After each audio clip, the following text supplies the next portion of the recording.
launching. Okay, yeah, I know how that goes. We're having some tech problems here, Ralph. Thank God. We know how to solve tech problems can be solved. Liquor problems cannot be solved. All right, so if you don't mind, I'd like, if possible, for you to let me know what your knowledge is of what's going on. So I know a lot of people have accused you of a lot of things. I think some people accuse you of I don't know if you call it rape or sexual assault or whatever, the DMCAing. I guess the 16-year-old, although from my understanding that was legal there in Washington State. Sorry, this sounds horribly mad. Is that right? This is horribly vague. Horribly vague. Like you just. I mean, like I just, told you I wasn't an expert. Out Man, I have some questions and here. Yeah. Well, why don't you tell us? I wanna connect to you as a person and find out what exactly who you are, what your position is on the controversy that you do know of. I think I'm starting to understand how Onision slays it. He wants to connect with us. Right? I get it. I get it. I understand why. I understand how you do it. Not just now. Please go. Yeah, I mean, I don't really have a position on it. I mean, we covered it and kind of laughed at you. I guess that was back in the fall. And then slowly but surely, a lot of your detractors seem to be kind of unhinged themselves. So we've laughed at them as well. Yeah. What Basically, was your? I just laugh at shit on the internet. That's kind of what we do on the kill stream. What was your reaction to the meltdown videos if you saw them? You talking about the kombucha or whatever the fuck that was that you poured on yourself, or? Yeah. What did you? Were you one of the people who felt those were authentic, or did you see through them? We played them on the show. I mean, it was pretty clearly an act, but I mean, some people thought it was real. Yeah, Hansen thought it was real. Yeah, Hansen, ace reporter. Yeah, I mean, he there was a video of him at my house where he's like, "So this is all bullshit." Like, yeah, it's bullshit. I'm a fucking troll YouTuber. Like, how could you not know this? Do your fucking job and research to find out. Yeah, I mean, I've been around a minute. It was pretty obvious that you were fucking around. Yeah. Okay, do you know what a groomer is? Yes, I do. I guess I could try to describe it. Maybe someone who grooms a person who's underage for sexual relations, either while they're underage or after they turn of age. As I understand, it's only to get someone to partake in an actual act that is illegal. Okay, so, yeah. i.e., it's trying to get somebody who is not legal to do it with you then when they are illegal, to do it with them. So, I mean, that's just a member of my Discord read that to me off of a legal definition site or whatever they were looking at. So it's interesting. A lot of people go groomer when they literally don't know the law or anything. Have you seen Hansen outright say, "You're going to prison"? Have you seen any of that? Yeah, I have heard that. Do you have any idea what the fuck he's talking about? I would be very surprised if you went to prison. I mean, that doesn't mean there aren't questions to ask, but I would be very surprised if you went to prison. I'm just saying, what crime is he talking about? I'm not sure. I'm really not sure. I only know from being groomed by Mr. Medicare. That's all I know of being groomed. I didn't know it was all this illegal and sexual whatever. I thought Sargon said I got groomed by Medicare, and I was like, yeah, well, I guess that happened. Okay. Yeah, no. There's no. You mentioned a 16-year-old. There's this person who said that their mom beat them, and they were friends with my spouse.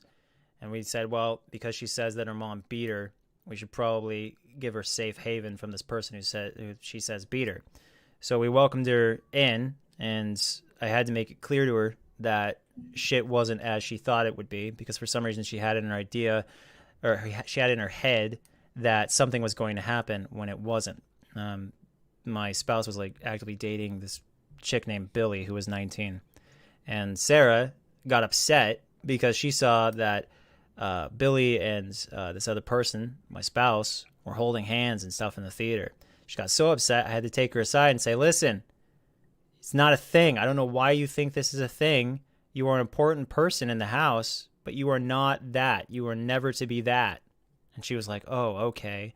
So she felt included, but she also didn't have this idea, so I thought that it was like that. And so she just went on and on and on with this idea that there was somehow a future for her when there wasn't. So then she found out that there wasn't, and she wrote in the text, she said, I don't want to get kicked out because Greg, my name at the time, if he ever found out how I feel, he would kick me out. I'm only finding out about this like later on down the line. But she knew damn well there was no, I was very mean to her like Meg Griffin, you know? Everyone's mean to Meg Griffin. Yeah. Treat them like dirt. They stick to you like mud, right? No. Oh, yeah. No, I don't. You know it. It's not fucking kindergarten or anything like that. No, yeah. So anyway, so eventually fucking people lost their shit on me because I didn't want to fuck her because she said come in me at one point, and I was like, dude, you're not even supposed to, it's not supposed to be just you and me having fucking babies together or something like that. When she's 18 and a half and she's saying like come in me way down the line after she said, oh, I'm only gonna sign an NDA if you guys fuck me. And I'm just like sitting here going, this is fucking crazy. That's like insane that this is the situation that we're put in. But she was pushing so hard to get with this other person for such a long time. And I was... See, this was the problem with it, is it's so fucking difficult to have you there and have this person constantly ooh someone, and having this other person who leaves your life, who you're in a polyamorous relationship with, Billy, and having no one fill in that gap, and this person becomes an adult, and so you stop treating them like shit and you stop saying, oh, you got to stay away from me because you're not an adult, yada yada yada, and then they try to warm up to you because they know that now they have a chance because they're an adult and because there's no illegality to it, and they've shown all this loyalty or whatever to you and all this crazy shit. And so you're sitting here going, well, you know, I'm trying to find this person to make my significant other happy, trying to find someone to complete their life. And this person is legal. This person has done everything they can to show that they care about this other person. And so I'm like, Onision, can I ask something? Because I'm making more sense out of a Warhammer 40K fan fiction than I am. Am I just not... Can I get some terms on this? Like, what did they want to be? So for a very, very long time, we were... even beyond 18, once they turned 18, we were like, dude, you're just a friend. It's platonic. I mean, reiterated that constantly. And then, you know, one fucking day when they're an adult, they say something to one person, the other person says something back, and they're like, holy shit, is there something that could be there or whatever? What is this? What is the morality of this? Is this okay? Is it wrong? Whatever. And what is the morality of it? So all the way to 18 and a half, I'm saying, yo, you can't, there's literally no potential with me. Right. If Kai isn't down with you, if Kai doesn't want to be with you, then that's it. And so she's sitting here like trying to kiss Kai, trying to be with Kai and all that shit. And I'm hands off. All right. And so one day she plants a kiss on Kai, and Kai was not seeing that coming, was not like kosher. And she jumps back and, according to Kai, has the weirdest fucking facial expression. And she just goes, fuck, after she plants a kiss. And again, she's 18 and a half when this happens. She does that. She plants a kiss on Kai, and Kai's freaked out. But she's been thinking about planting that kiss for probably since before she was 18, right? That you'd have to ask her that. I don't know.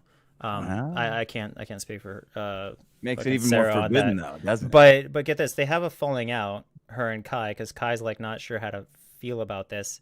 And then Kai tweets out something about Gray, or whatever the fuck, Dr. Gray from Grey's Anatomy. She's like, oh, Kai was saying like, oh, Gray, she is so hot, or something like that. And then Sarah has a fucking mental breakdown because now somehow Kai's like mentally cheating on her, even though the only thing that ever happened was Sarah attacking Kai with a kiss. So they had a falling out and shit. And then Sarah... It's like Batman 2. Like, a kiss can be even deadlier if you mean it. Remember that one? Batman. No idea. No. Oh. I know that's a drinking game movie, but that's a Michelle Pfeiffer quote, man. That's classic Catwoman. She tells she tells Batman, a kiss can be even deadlier if you mean it. Yeah, I don't know. Anyway, so no, yeah, like she straight up says she's straight up pissed off at Kai, and Kai and her have a falling out. And then one day this chick named Ayala goes, oh, you groomed Sarah.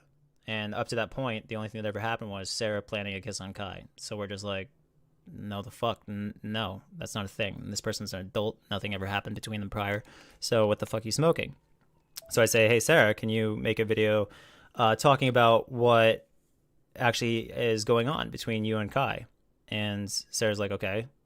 And she's like, what do you want me to say? And I say, just be fucking honest. Just tell it like it is. So she did. She's like, Kai's always a great person. Kai's amazing, yada, yada, yada. And me seeing this was like, holy shit, this person really cares about Kai, because this person's really like, would throw down for Kai. And Sarah always said that all these other people who try to trash people's lives, who try to ruin their lives and stuff, they're terrible people. And how could they ever do that to Kai? Kai's such a great person. So that was awesome. And I thought that was really great. And around that same time, she tells us, or tells Kai specifically, that she was raped by a, quote, black man. That's what Sarah says. Oh. And so now I'm feeling... Why does the race have to be a part of it? I don't know why she told me that. Could be any man? Yeah, I don't know why. I always say, quote, black man, because she's like, for some reason, specified the race. I don't know He's the why. kind of guy you wouldn't see in a Brinks home security commercial. That's what race he was. Not necessarily. What? I don't know what you're talking about. Anyway, no, yeah, that's a twofer for you. That's got two layers. Anyway, and so what just happened was I have a hero complex. So I see someone who was just violated, says they were just violated. I'm like, holy shit, I want to be there for them. I want to make sure they're safe. And I also see someone who just threw down for Kai. And so someone who's like not only loyal but also is going through something really hard, and someone who really cares about Kai. All these things, I'm like, I want this person to be. I want to be some kind of protector. I want to help this person out. And so we flew her back out, or I think she flew herself. I don't know. But she came back out and was making a proposal. And she wanted to have an actual relationship, and we weren't sure about it. And then That's when you got to start asking the hard questions. Wait a minute, a relationship? Wait a minute, I thought this was just an 18 and a half, kiss attack here. No. The kissing thing was she wanted a relationship from a long time ago, but then when she was coming out, there was just like this... they had conversations, Kai and Sarah, and they weren't really like sure what they were doing with the future. And they were when did just you exploring think that possibilities she and so wanted forth. a relationship with you guys? Like, at what point did you think that? Well, apparently she had had it in her head from a long time ago when she was 16 that there was going to be something with Kai, and I explained to her right out that there wasn't going to be, and I thought that she understood ever since then. So that was literally a dead issue. Even past 18, like even as a 17-year-old, I think I apologized to her late in her 17s. I said, listen, I know I've been shitty to you this whole time, but I did it because I want you to stay away from me. And I don't want to have anything inappropriate with you. I don't want to like engage whatsoever, because I've had issues in the past. I tell women that all the time, whatever, Anyway, so I did apologize to her late 18, and we were basically like a lot more chill, like not as angry at each other after that. Yeah, no, but even after she turned 18, I just was not willing to even explore the idea unless she had first gone through Kai and Kai had approved or something like that. And it was a total fucking mess even at that point, because Kai did not feel it and was not there emotionally, and just felt it wasn't appropriate. So it was a really weird, awkward, pressury thing for literally Kai. I wasn't discriminative because I thought that Sarah was some kind of incredibly loyal, incredibly loving, and considerate person to Kai. And when you love somebody and you see somebody else that loves them a lot, so you think, well, why can't they be around forever? Why can't they always make them happy like this and stuff like that? So anyway, so that turned into a whole shit show when Kai you kind of got stabbed in the back too, like somebody that you let live in your house and be a part of your relationship. They went on to just drop bombs all over you after they left, right? I don't know. She wasn't really living with us. She hadn't lived with us for a while. It was more so like just visiting for the majority of the time. She would just come out, visit, leave, come out, visit, leave. She had a job back in her home state, and she already graduated a while ago and all that shit. She was her own person. She had her own car. She wrecked her car at one point and then replaced it. She's her own fucking functional, normal adult. Now, how did the bad blood happen between you guys, I guess? How did it, where did the fallout come in? Right. So this is where you realize what a fucking weirdo I am. Even more so than already. I really want the relationship between Kai and Sarah to work out. So because I just felt like Sarah was so loyal, more loyal than Billy ever was, more loyal, that's basically it. Billy. But more loyal than Billy ever was, and someone who could really because I work constantly and I hate that this person doesn't have someone to spend time with them. No, this isn't pre-recorded. Anyway, Oh, no, I'm just no, like this is trying live. to tell them all that it's not. yeah. This is live, dlive.tv/the Route Retort. Also, Onision streaming it himself. Yeah. It only seems like you're reading from a script because you're not drunk like everybody else who's been on the show. That's the only thing this is what a sober person sounds like, everyone, like they're reading. Yeah, I'm drinking kombucha. Go figure. No, that does have alcohol in it. Did you know that? I just want to let you know. A little bit. It's fine. Yeah. So, the falling out happened because there's like a fucking period of time where things didn't work out. First time Kai did anything, this chick put her mouth on Kai, the genital region, and that's it. I think the second time Sarah shoved her boob in Kai's mouth, and Kai did not appreciate that and said that he tried not to vomit. And Kai literally just lay there, did nothing both times, except for, reciprocate a kiss or whatever, kissing. Yeah. So after both times, Kai was upset, tearful, all that shit, and wasn't sure about whether or not he wanted to continue. It was awful for him, literally. So when people make fun of him for crying, it's pretty fucking whack because it's the only actual person who really suffered through that. Anyway, so it wasn't working out. And I said, you know what? We can't do it then. This isn't going to work. It's not going to work. Sarah stayed away for a little while and went back to her job and back to her car, back to her own life, back in Michigan. And eventually she came back when I proposed an idea that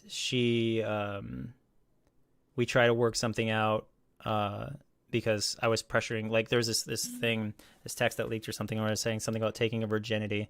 It's talking about vaginal, mouth, oral, whatever virginity, which is a stupid argument. It's like she put her mouth on you, so that's virginity or something for somehow, I don't know. We called that third base back in the 90s. But I was calling it virginity, which is fucking stupid. Mouth, oral, vaginal virginity. We just said, hey, third base, man. Anyway, so I felt really bad for Sarah. I was playing hero for Sarah. I was like, Sarah really wants to be with you, and you're a piece of shit because you won't be with Sarah, and that's mean because Sarah's tried so hard to be with you, and blah blah blah. And I'm like, well, what if I am with Sarah and you warm up to her eventually, and then it'll be cool, which sounds fucking awful, and it is.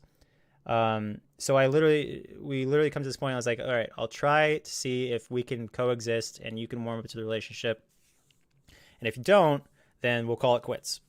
And so Kai's like, yeah, I'll give you fucking 5. Are we talking about dogs or women here? It's fucking what we did. I was like, we'll try this relationship in this configuration. If it works, it works. If it doesn't, it doesn't. It's like, Sarah, you cool with that? Sarah's like, yeah, I'm cool with that. Like, Kai, you cool with that? Kai's like, 5 days only or fucking 7 days only? I'm like, yeah, 7 days only. Doesn't work out. It's done. We'll all move on.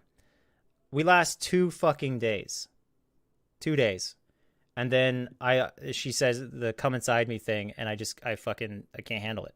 Oh yeah, I will lose an erection immediately if I hear the come inside me so I can get pregnant. Oh, right. So she's saying this, and I'm saying right because she wasn't. The whole reason we were trying something is so it could work with Kai. That's the whole reason we were trying this. I wanted it. It's like, can we coexist? Maybe you don't want to be physical with her right now, but you might want to be physical with her later, whatever. And Kai's like, I don't think so. I seriously don't think it's gonna work. Like, Kai's uncomfortable basically the whole time. Yeah. And that can be hot though. And I'm no, it can't. Yeah, uncomfortable those boundaries, right? Uncomfortable women equal flaccid penis. It's not fun to be with an uncomfortable woman. It's terrible. Oh man, I don't know about that. I'm sorry. I should say uncomfortable people who have a female physical body but actually are transgender and identify as male. That's more accurate. Anyway, so. Yeah. This person's incredibly uncomfortable, and I'm trying to make it work with this person because I don't want to just up and abandon Sarah because Sarah's invested so much. Sarah's hurt that Kai doesn't want to be with her. Yada yada yada. So I try to work it out, and when Sarah says "come inside me," and when I'm watching the fucking movie Aladdin. We saw the live action Aladdin together, and when she's like the whole movie, periodically looking up at me like she wants me to make out with her during the film, and I don't want to make out with her, but she keeps trying to make out with me. I'm like really irritated, and after she's like guilt tripping me for not making out with her, that combined with the come inside me, I'm sitting here going, you don't give a shit about Kai because you wouldn't be so desperate for my attention all the time if this was really about Kai. We were only trying this to see if we could function together and have an actual full relationship with Kai and have Kai be comfortable with us together as well as with Kai. It was this whole fucking dynamic that we were trying to figure out some way we could get this puzzle piece to fit. And then she did that, and I said I was done, and I didn't want to do it anymore. And she's like, well, you used me for sex. And I'm like, well, if I used you for sex, why was I only with you for 2 days when we have 5 more days or however many more days we had? Why wouldn't I just use you for sex this whole time? It's not like your vagina or whatever doesn't work, you know? Even though technically I didn't really use her that way because we weren't technically allowed to have vaginal stuff, but I was like weaseling my way around it by putting my hand in front of my junk, and it was just, and that's when she was why like, were you not technically allowed to? because have I'm sex with her? I'm a very like, if you give me an inch, I will find a way to make it work. Which is just I'm a very That's called I'm- just the tip, man. We got names for all these things back in the 90s. right. You know that fucking game. I'm a very blunt person, but I'm also a person who tries to find out how to make things work without being dishonest. You know what I mean? That's called manipulative. No, I don't know. I don't know what you mean. You gotta. I honestly don't know what you mean in the core competency of it. I don't know. You gotta walk me through it slower. The chick named Billy. Okay. Okay. Way back in the day, I got in controversial situation because I told Kai, we were again looking. What was the controversy? This is We were underage? looking. No, this is not underage. No. Okay. None of it is underage. Literally, none of it. The only underage scenario you have is me meeting Kai for the first time when he was 17. That's the controversy there.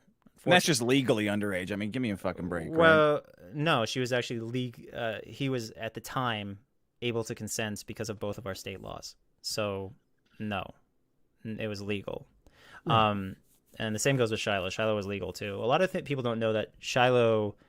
The police actually showed up for Shiloh because they thought we were making porn in our hotel room, and we weren't. I was just a YouTuber with a tripod. So the police showed up and they went through my laptop and they looked at our relationship and everything and they said, you're fine. And I think maybe that's why Chris Hansen doesn't want to talk, because I have this huge history of looking at the law, understanding the law, and not breaking the law. So when he's trying to pursue me for something and he realizes, oh shit, the fucking cops keep checking him out. Like they keep saying you're good to go. Then you have no case. And so when he says you're going to jail, it's like, bro, I actually understand the law, so I'm not going to break the law. Like, why would I do that? Anyway, what I was talking about. Now, what about the hand thing? Like, I'm still stuck on that because I really didn't. Yeah. Right. Okay. So you have a dick. You have a dick, right? This is going to tell everybody. Got it. This is going to with you. This is going to tell everybody how big my dick is, but I don't really care. You have your full fucking hand around your cock, right? Whatever sticks out the front, you say is not vaginal sex because technically you're not putting your penis in them. That is the classic bullshit manipulative Onision shit. I'm learning so much from this. So basically you're preventing your cock from going in them because your hand is mostly covering up your whole cock, but not quite all the way. Okay. That's when she said, come inside me. And I'm like, dude, the tip is kind of like at there and you could get pregnant and this is fucked up and you shouldn't be saying that. She kept complaining that my knuckles hurt her because it was covering up, the majority of my cock or whatever. But yeah, so that's why that was so upsetting to me. It's because I was like, you're trying to get pregnant and you know that we're only doing this to see if it can work between us and all three of us and this dynamic. And so obviously you don't really care about Kai. You only care about having a boyfriend. And later on, she was crying, Sarah, when she was at the hotel, or not the hotel, but because there wasn't a hotel, but at the airport, she was crying and she was saying, I just wanted a boyfriend. And I'm sitting here going, if you just wanted a boyfriend, what the fuck are you doing? Like, this makes no sense. And I actually told her at one point, like, you shouldn't, if you just, want to be with, have a typical relationship, this is not your typical relationship. This isn't a right thing to be involved in. If you actually want to be with two people, that's what you should be here for. And that's, obviously what she didn't have through her head. And that's happened before, like when we were dating Billy, Billy, when now explain this. Wait, before you go into this, explain that you're in a relationship with Kai, and it's periodically polyamorous. Is that what you're? Is that Do you have time for a job outside of all this relationship stuff? That's a genuine question. This sounds like a lot of work, man. It's when you're a YouTuber, you make your hours, but you also I mean, like the part I explained already is I didn't have a lot of time to spend with my significant other, and so essentially I was trying to find somebody who would actually spend time with them and have interaction. Okay. And have interactions with them. Basically. These two people were basically the best of friends, and I was like, well, if these people are the best of friends and they're both adults, then what is so bad about us having an actual relationship where this person can be in our lives, have an adult relationship with us, and everyone can basically continue on and be la-di-da happy. That was the theory, and then it became her trying to be with one person or the other. Trying to get pregnant, trying to turn it into something that wasn't about just making Kai happy and making the general household. Because when they would hang out, they would be like listening to jams together and just like fucking talking about memes together, laughing all the time. We would have group wrestling, which was just fucking stupid and fun at the same time, where I'd take them both on and win every single time. Wow. Although Sarah was really good at wrestling, she was really fucking good, but I was better because I'm just bigger. I was like, dude, if you were the same size as me, you'd whip my ass because she's really good. But no, yeah, we'd have fun together. And I thought, what's wrong about this? Like, if we're all adults, like, it's not something you think about before they're an adult because you're like, it's fucking impossible. There's no way. Like, yeah, there's legal age of consent and all that stuff, which is like 16 here, but there's also an age gap rule or some shit like that. I don't know. I didn't care. Oh, wait. Some shit like that. What do you mean? What would you feel comfortable with? What would you feel comfortable with the law being in that regard? I think I see. This is the fucking thing. I don't feel like I should be dictating other people's lives. What about the one right in front of you? What about yours? My life? I don't want. At this point, I wouldn't want to be with anyone under 25. Okay. I'm actually really sick of people in general who are not. They're not sick of people too. I need to be someone. I would need to be with someone who hates people. Because they've been through so much bullshit with people, and an 18-year-old and 19-year-old has not been through enough shit to even. You just want to wrestle in peace. I get that. I do a wrestling thing with my girlfriend too. We dress up like the Mega Powers. I'm Macho Man. She's Hulk Hogan. We scream at each other for an hour and a half. Who's Miss Elizabeth though? You have to have Ralph, that's you, man. You want to be Miss Elizabeth? I'm not drunk enough for that yet. No, go ahead. no. So it's a poly thing going on now. What I'm trying to get at is how did the animosity come in? Like what happened? Obviously, this thing blew up. Oh yeah. I criticized people with BPD. She lost her fucking mind. Yeah, they'll do that. Yeah, actually, that's one of the questions somebody submitted to you about the whole BPD thing. Yeah. I guess I thought you were going to try to weasel out of it, and they sent me a clip just in case you did. But no, that's a different thing. They're talking about me self-diagnosing forever ago. Okay. 9 years ago, I thought I had BPD myself because I looked up online what BPD was, and I looked at the symptoms, and I'm like, I might have it. But you have to actually be like investigated by a actual therapist. You have to be like looked at, diagnosed by an actual therapist to have it. Sarah, as I understand, was diagnosed twice, but she wasn't yet 18 when it happened, so that's questionable as to whether or not she actually had BPD. Her symptoms or whatever she acts like freaks me the fuck out. There was a time when she was holding a baby, and I was like, hand me the baby. You're freaking me out. And she did the gremlin face from Spider-Man. You know, how did the baby get in this scene in the first place? That's what she would help out a lot with the household tasks and stuff like that. And that was cool. Like she literally would do everything she could to try to win favor with us, and she didn't understand that nothing was going to happen. And this was before she was 18, so it was like we would not be interested in anything happening before 18, and we weren't thinking about anything after 18 because this is a fucking minor. So I'm not interested in that. But is that where the power fist comes in? I'm sorry, the power grip, the hand that separates you from vaginal sex. Is that what you're talking about? No, that's two adults fucking each other. But yeah, it's a little different.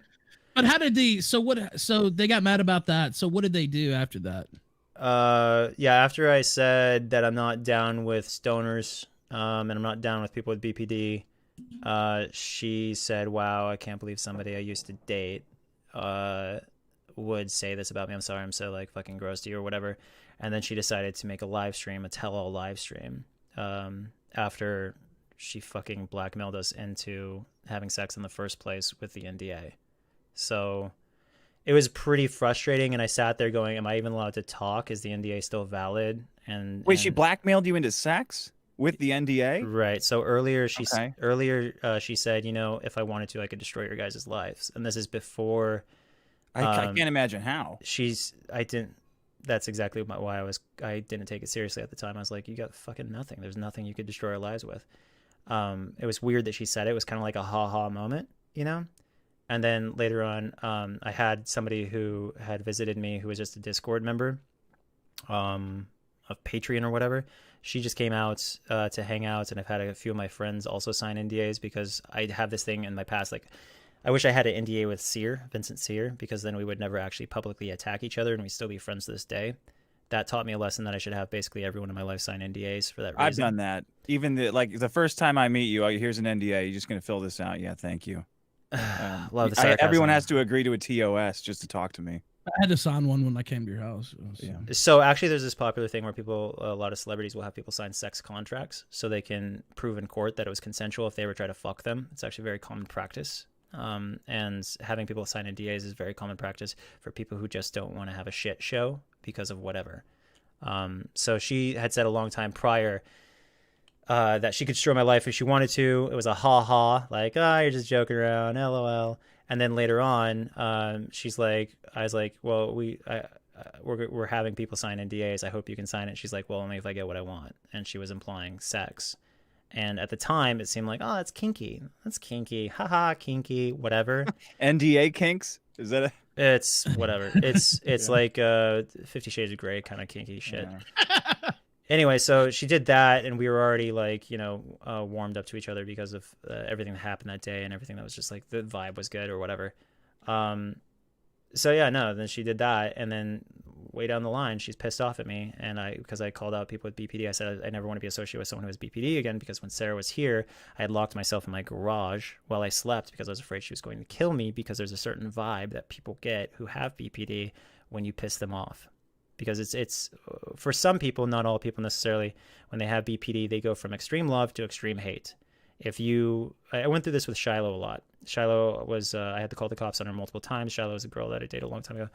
I had to call the cops on her multiple times because when I'd break up with her, she'd have a mental fucking breakdown, and she wouldn't let me be alone in my room. She would body slam the door, and I'd try to keep the door closed, but she would keep bashing it open because she was 170 or 80 pounds, and she was only 5'0". So it was very hard to keep a wrecking ball out. So I'd call the cops on her and shit like that. Well, hefty, is that what you're saying? Big girl. Yeah. Ian, what are you doing, man? Anyway, so like him big. That's something that I had to deal with way back then, and it just seems so similar, Shiloh and Sarah, and the way they handled being rejected.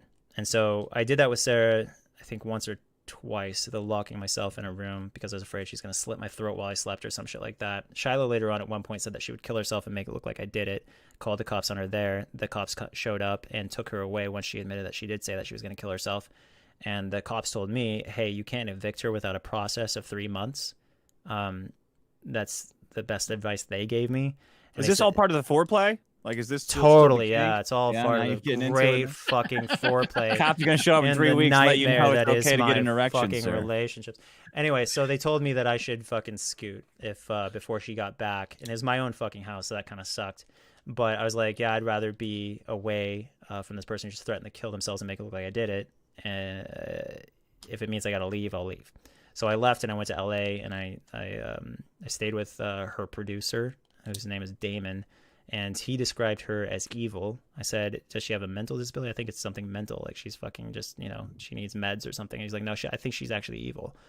And he was very adamant about that. So that was her own producer saying that about her. And later on I met Sarah, and, you know, it's just a crazy fucking situation. In hindsight, the lesson I've learned is that I should have only ever encountered one person, which was my spouse, and I shouldn't have ever acted like I needed to fill the gap in my spouse's life, and instead of trying to fill it with another person, should have just been there myself and not worked as hard. So I feel like I just listened to a musical without the musical numbers. Yeah, it's something. So you're done with polyamory now, is that what you're saying? I'm actually done with every form of relationships. If this one doesn't work out, I'm gonna have probably 2 sex dolls and just live my life with them. All right, now I have some questions here, and we're gonna get into Chris Hansen. Honestly, I mean, I'm kind of shocked that he's not the one doing this interview, but you know, that was his choice, I guess. Now, this is an allegation again. I don't know. Go for it. This person says Kai, his husband, sent nudes to Sarah when Sarah was underage, which is pretty much confirmed. What would you say to that? There's a video of Sarah going through Kai's laptop, and Sarah is revealing that she's looking at Kai's photos without Kai's permission, and Kai is telling Sarah to delete them, and Sarah's just laughing. So the fact that Sarah doesn't actually have screenshots of actual texts, there's no... The problem is that she allegedly submitted these laptops to the authorities, yet nothing has come of it. When you submit things to the authorities and they actually have something on them, they typically act pretty quick because they want to catch you with stuff on your computers and so forth. Before you do it again. Well, right? No, what they want to do is they want to, for instance, let's say you're an FBI agent. If I brought a laptop that had a bunch of horrible shit on it, you would say, okay, we need to go raid this person's house, get all their hard drives right now, and make sure that we have this evidence. What Chris Hansen has done is he's decided to, instead of do any of that, he's decided to publicly interview these people. So all of their statements can be cross-examined if they were ever to go to trial. And now they have statements that are public that could be used to invalidate statements that they can make in court. So you have people who are literally fucking themselves for the sake of Hansen making money. That's it. So yeah, with the laptop and the phone and everything, allegedly it was sent to Hansen, and Hansen just let it sit there for a long time. That's according to what I guess Sarah said. And then Sarah got it back and was pretty pissed off at those guys for not doing anything with it. And then Sarah allegedly turned it into the FBI, but apparently the FBI doesn't give a fucking shit. So. All right. Onision, do you think this is the risk you kind of run, towing the line? I guess walking. I mean, you're walking. I never wanted to. The problem is that you have people who say their moms beat them initially, and then you get to know them as a person, and you're like, all right, you're all right, Meg fucking Griffin. And then they turn 18, and then they're like, ooh, and you're like, well, you're a fucking legal adult. And so you're sitting here going, well, I don't know, man. I'm a polyamorous person. This adult is really pushing hard. And you're sitting like going, I don't give a shit about taboo. I'm not their parent. I was never their parent, as this has been made repeatedly clear. And so you're just like, do I fucking care what society thinks? Because this person is hurting. Like, this person literally said, I was just like fucking violated by somebody, and I'm so loyal to this person, and you know that they've been trying as an adult to try to be with you, and you just want to make them happy. And so now they're fucking giving you an excuse to just say okay, when they fucking blackmail you, when they literally make it so, you know, you're going to get this document signed, which will ensure that this person is never at odds with you, that you can always be friends or whatever. And you're needing some kind of final push to actually make this like, okay, I don't give a shit about taboo, and this person really wants to be with me, and this person is hurting, like, or has hurt, and I just want to make them happy and give them what they want, what they've obviously wanted as an adult. You're sitting here going, well, fuck society. Here I go. And so you do that, and you think that everyone's going to be happy, and Sarah seemed happy, but then Kai was miserable. So you're just like dealing with like, fuck, how do I make everyone happy? I'm being groomed right now. I think I can feel it working. Whatever you do to these girls, I think you can feel it working on me. Well, you say these girls, but there is no these girls. Like, it just doesn't make sense, because Billy was an adult, and Shiloh was like fucking never ever even remotely anything. She sought me out, and she was already living in like a totally normal life by the time she found me. I don't recall her ever being in school or anything like that. She was a recording artist in Canada. So this person's living like a fucking adult, going to her job, going to everything normally. And so when I met her, it was like encountering a regular adult. And it's like, am I going to turn down dating a Canadian pop star because it's fucking taboo? No. I went for it. And it was legal. So who gives a shit? Is the legality, is that what makes it okay? What makes it okay is that you have a person who's living an adult life who is completely and utterly not taboo whatsoever. I mean, not like illegal whatsoever, and they really want to be with you, and there's nothing wrong with being with you other than societal norms or whatever. And I was like 24 or 25 at the time. I think I was 24. 24. So what would be the youngest girl you would talk to at 24 that you'd think it's okay to talk to? 18. You don't. Here's the problem: is you have people who don't present their age at first when you're. Oh, I know. Fucking whatever. Yeah. And then you get to know them, and they're like, by the way, I'm actually just about to turn 18, and you're like, fuck you. Or they say, and by the way, I'm a 63-year-old guy, and you think I'm out. Fuck. Why did I fucking shit? Can you delete those pics, please, sir, Dad? Anyway, so after I've said everything, I ask again, what actual crimes have occurred? Because everybody says I'm going to jail, so what actual crimes Everyone's happened? silent when you ask that. Yeah, I don't look. If you're looking for crimes, I don't really have them. I mean, there are questions and you know, and also, questions about your activity and stuff like that. I don't think you're going to be in prison. Well, right? also, I heard Chris Hansen say that today, and it's like, no, he's not going to prison. Shut the fuck up. Well, let's also talk about the people using the word groomer. Okay, where was a minor prepared for sex, and then the same minor was then fucked?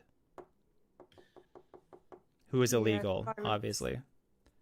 Because you have to fuck someone illegally in order to groom them. So how is someone fucked illegally as a result of grooming? So I guess their thing is, and again, I'm not an expert, but they would say that you know, you prepared this, you laid the groundwork while they were underage, basically got in their head. And, okay, so how was that prepared? I mean, I'm not saying that you were. I'm just saying that that's what they're trying to say. About it. You're you're their savior, right? How would it not be? Because I treated them like shit. I was not nice to them. Well, isn't that what they grew up with? Didn't they grow up in an environment where they were? So they want to fuck their mom because their mom is mean to them? It's an electric complex, I think they call that. But yeah, you'd be prime candidate number one. So wait, you're saying that because the mom was mean to Sarah, that the mom was grooming Sarah? Correct. I'm saying that's the cycle. That's retarded. Dude. That's the cycle of child predation. I mean, that's what they say. That's what I've heard. But that makes no sense because then you're saying that the fucking mom is grooming Sarah too, and that's absurd. Right. Yeah, the mom would be the one that brings in that uses even the child to attract pedophiles into their relationship, so that the mom can have a man around and use the child as a bartering system. You're familiar with that?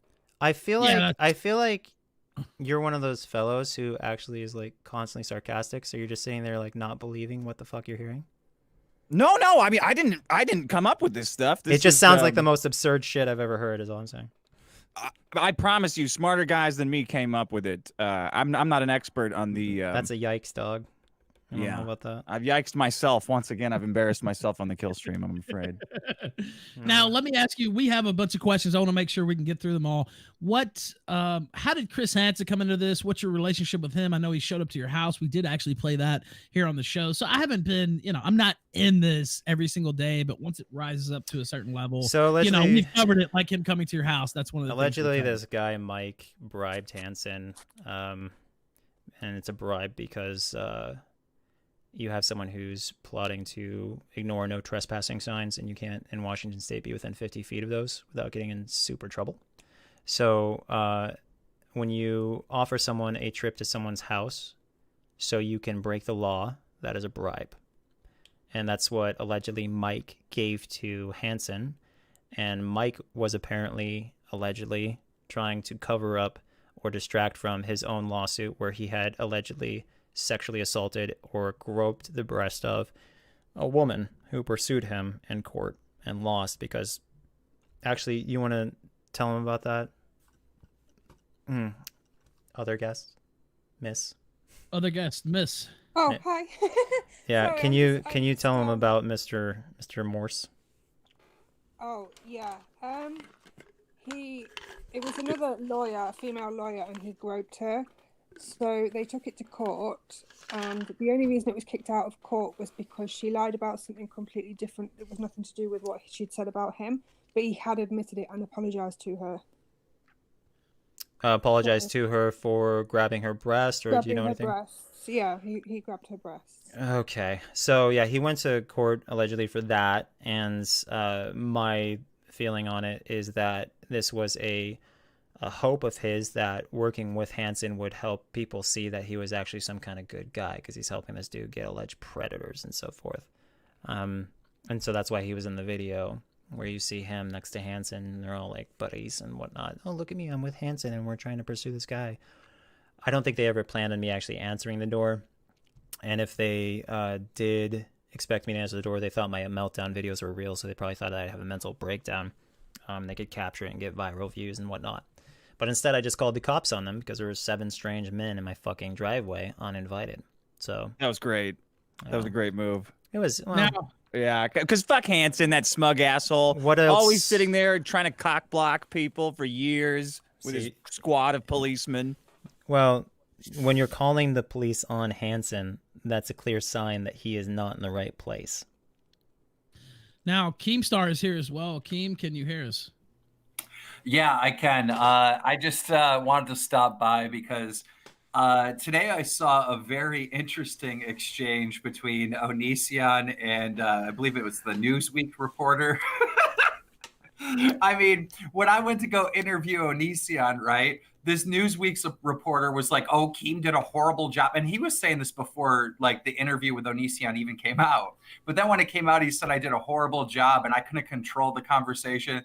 Well, I seen him and Onision go at it, and he got flattened.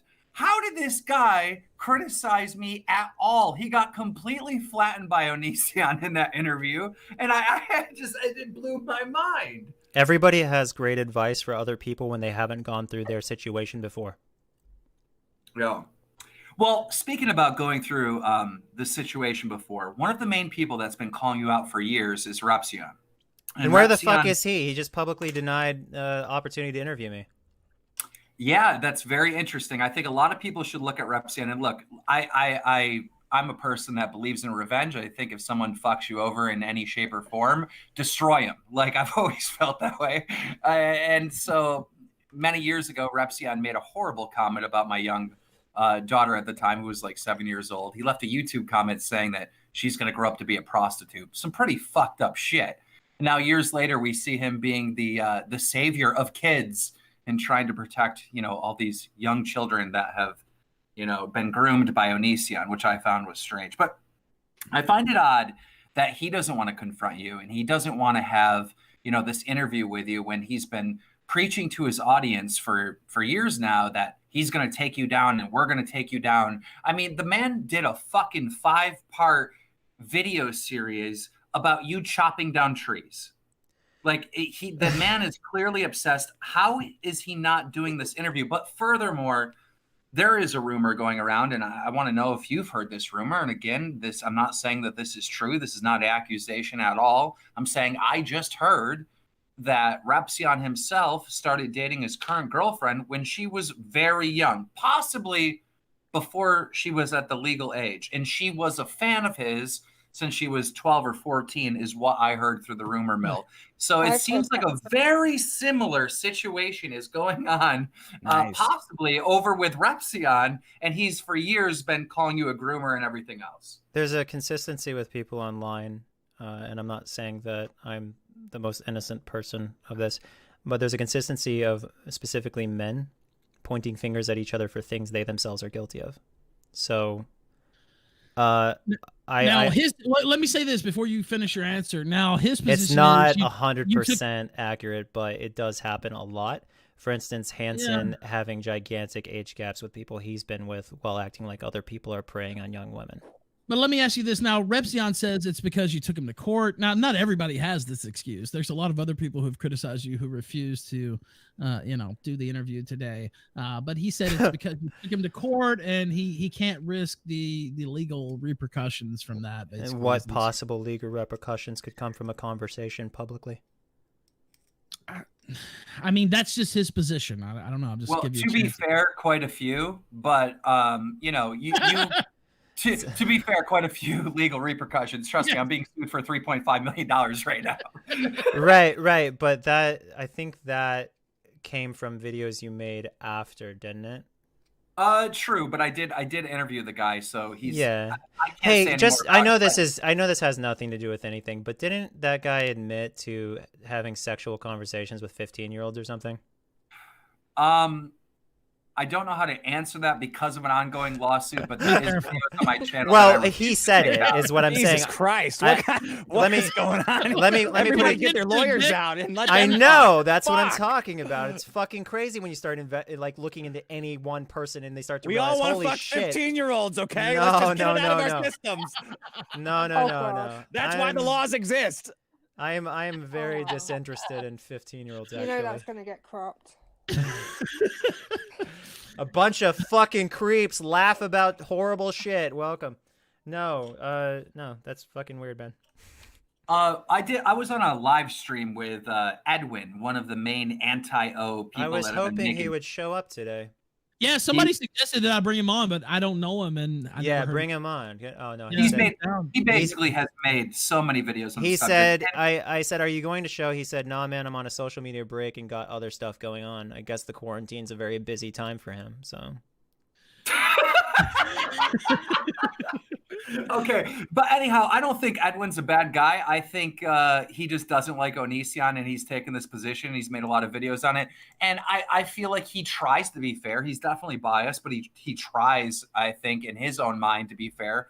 But anyhow, I was on his live stream, and Daisy, another girl that was at your house, was I think her name was Daisy. What was her name? Do you remember? Do you know who I'm talking about? No. It started with a D. And just you apparently have had a lot of girls hanging out at that house. Not really. Okay. Well, anyhow, one of the girls that claimed that Why she not, was there. man? Yeah, not really. There's no one that I can think of that's named anything close to Daisy that's been at my house. There's Billy, and then there's Billy's friend Ayala. There's another person who was our nanny, and there's Sarah, and It was it was a not very common name. It wasn't a name from the Bible. Let me just say that. Well, I gotta tell you, I have no fucking clue what you're talking about. Anyhow, this girl was there, and she was definitely at your house. One of the people that was just like hanging out, and it's my fault that I can't think of her name at the moment. But can you describe her? Can you? I have no fucking clue what she's talking about. So how can I describe someone who I don't know? I was hoping for chat to help me out, but I'm actually looking at Ralph's stream, and I'm sure someone in your stream is probably saying it. People are saying Ayala in the chat. Ayala? Yeah, no, she's Ayala. That's what it is. She's Billy's friend. What about her? Okay. She's the one who tried to fuck Sarah when she was 16. Ooh, interesting. Well, yeah, anyhow, no, Sarah repeatedly said Ayala tried to have sex with her multiple times. Anyhow, this girl was there, and she was saying that you're a horrible person, and Edwin was obviously saying that you're a horrible person. Yeah. And quite frankly, I think you're a horrible person, to be honest. Lit. You are mean, okay? Yeah, I'm very mean. But I asked them, is there any proof, hardcore proof of grooming? And the answer was no. So how is everyone calling you a groomer when there's no proof for it? Grooming... And this is my understanding, grooming is preparing someone who is not legal to have sex illegally.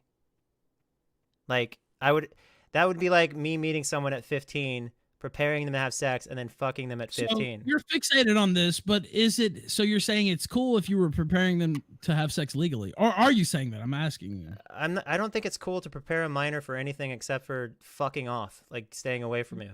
Except for getting a job. But you're really that's fucking really off. Moving out. Like I did drive. I used to drive Sarah to work. That's preparing her to get her own fucking life. I did that. So yeah, I mean, I'm just asking. Like you're kind of. It's not that I just care about the law. It's that the law is very, very important. It's not the dictator of my life, but it is something that I'm not gonna fuck with. So when I mentioned the law, I've heard something completely different. Tell me. Your ex-friend Sear basically said that you don't have a moral compass, so the only morality you have is the law, and that's how you judge what's right and wrong. Is that true? You realize Sear beat his girlfriend, right? Wow, that's the perfect answer to that question. I know. So yes, what he's saying is 100% true. No, what I'm saying is, Sear lifted his hand against his fucking Russian girlfriend, and he slapped her. Keem, right? That's the perfect answer to what you're saying. So what I'm saying is, if you're talking about a moral compass, I don't beat my girlfriends. So he can talk all he wants, but the bottom line is that dude was called out for beating his girlfriend. So Right. I'm not going to take Sear's advice. Or do you think that opinion. someone who hangs around and has inappropriate relationships with teenagers might base their moral compass on the law explicitly because they don't have one? Can you see what he's saying now? Right. Nobody mentions like the 26-year-old I dated or the 24-year-old or the other 24-year-old. Everybody's obsessed with this idea of teenagers, and it's really inaccurate. Like I fucking dated. I literally fucking dated Hannah Minx for 2 weeks. Like, well, to be fair, Onision, it would be kind of hard to make Onision's groomer video talking about you and a 26-year-old. I don't think it works that way. Well, what I'm saying is that this focus on the teenage idea is stupid because teenagers are pretty fucking worthless and annoying to me. Like the only reason that they ever get in my life is because a lot of times they literally say that they're not teenagers. So I'm like, okay, I'll talk to you. Oh wait, you're actually a fucking teenager? Well, that pisses me off. Like for instance, the person I'm married to right now. You just made this illegal, god damn it. Well, not illegal. That's the thing. Is that's when the law comes into play. Is like, for instance, the person I've been married to for 8 years now. Okay, or about 8 years. We've been in a relationship over 8 years. That person lied to me about their age when I met them. I thought that they were 20.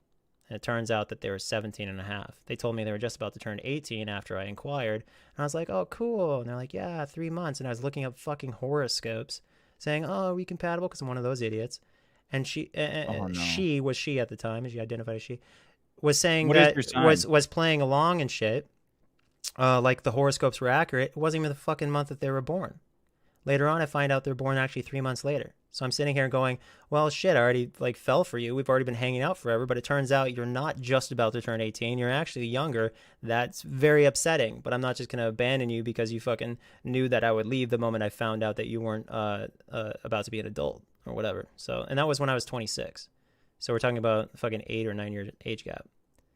I think I really want to know how, because my events, like my live events, are just 30-year-old fat guys. So what can I do to get some of the demographic that you've got? To me, Dick, but go ahead.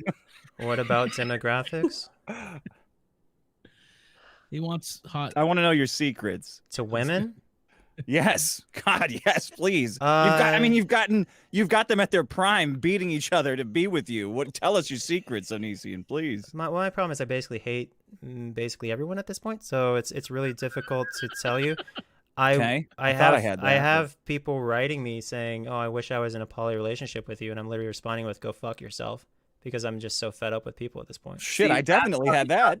He rejects them all and makes them want them. I just reject them and tell them to stop. I've made videos literally saying I have my fucking website that you can sign up for to Discord and everything. And I say, if you're signing up to date me, go fuck yourself. I will not have any interest in you whatsoever. I'm so sick of you fucking parasites where you're just like constantly writing me saying, ooh, ooh, ooh, ooh, you're so cute, tee hee hee, like all this flirtatious bullshit. I'm so sick of it. I've actually seen you say that to people as well. Well, yeah, this is fucking, I had a person who came to my house to be my camera person. And I was like bordering on an inappropriate relationship with them just because of the fact that we were hugging a little too long. And she slid on my lap one time when we were hugging. Wow. And I thought that was fine for maybe briefly. And then she did it the second time. And then she started wiggling her ass on my lap. And when it happened, I was like, you got to get the fuck out. And I went and told Kai. And Kai was like, are you fucking serious? And I'm like, yeah. And the guy's like, she got to get the fuck out. So then she stayed in her room for a week because she was so fucking humiliated or whatever. And then we never heard from her again. She just waited for a plane ticket. Before we go into all the questions, I want to ask you what happened today with Chris Hansen. Cringe Hansen. I almost said that, but Chris Hansen met his match. That's what happened. Well, I've never seen him run before. I've never seen that. I made videos a couple of days ago where I was like, I'm afraid this guy's not going to fucking do the interview because he knows I have way too much dirt. I have way too many things that I can bring up, and he cannot face his demons. He's incapable of doing it. I'm convinced. Hansen. Yes. Yeah. And so he knows. Wait. Did you have an agreement to go on an interview with him? He tweeted it. Yeah. Okay. And did he back out? Like who was responsible? Yeah. For if you look at his Twitter, I think he still has it up. He bitched out. Yeah. He initially said, it was fucking crazy. He initially said, I won't go on your live stream. He thought that I was trying to live stream from OnlyFans. He's like, I'm not going to go on your porn site. That's what he said. And I was like, oh my God, you're fucking embarrassing yourself, dude. I wasn't going to have you on my porn site. But it was just going to be on Twitter. And he said he's not going to do that. back in December, I said we'd do it for charity. He didn't want to do that either. He just wanted it on his channel. So I'm like, fine, demonetize it, and I'll be on. Grooming for charity? Is that? Nobody's fucking grooming. Jesus, people.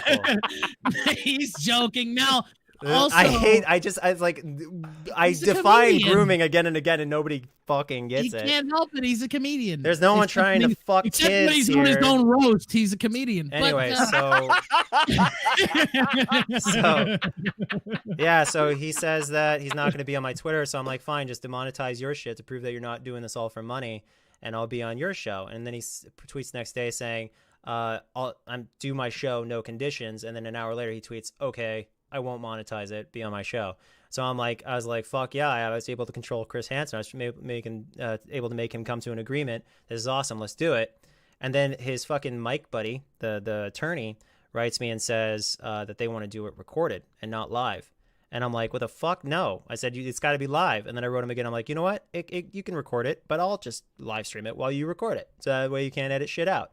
And then they're both just crickets, silent for a little while. And then finally Hansen makes a video going, nope, not going to do it. He's like, I don't want to hurt the victim's feelings or whatever the fuck he said. I gotta say that is dishonest of Chris Hansen. If you cannot do the interview live, unedited, then what the fuck's up with that? Seems very. It's also really stupid because nobody listens to me anyway. So I could say like the most brilliant shit, or I could be the most elaborate person on a show. Nobody would fucking listen to me. Everyone would go, Chris Hansen won, you lost, you're a fucking terrible person, blah blah blah.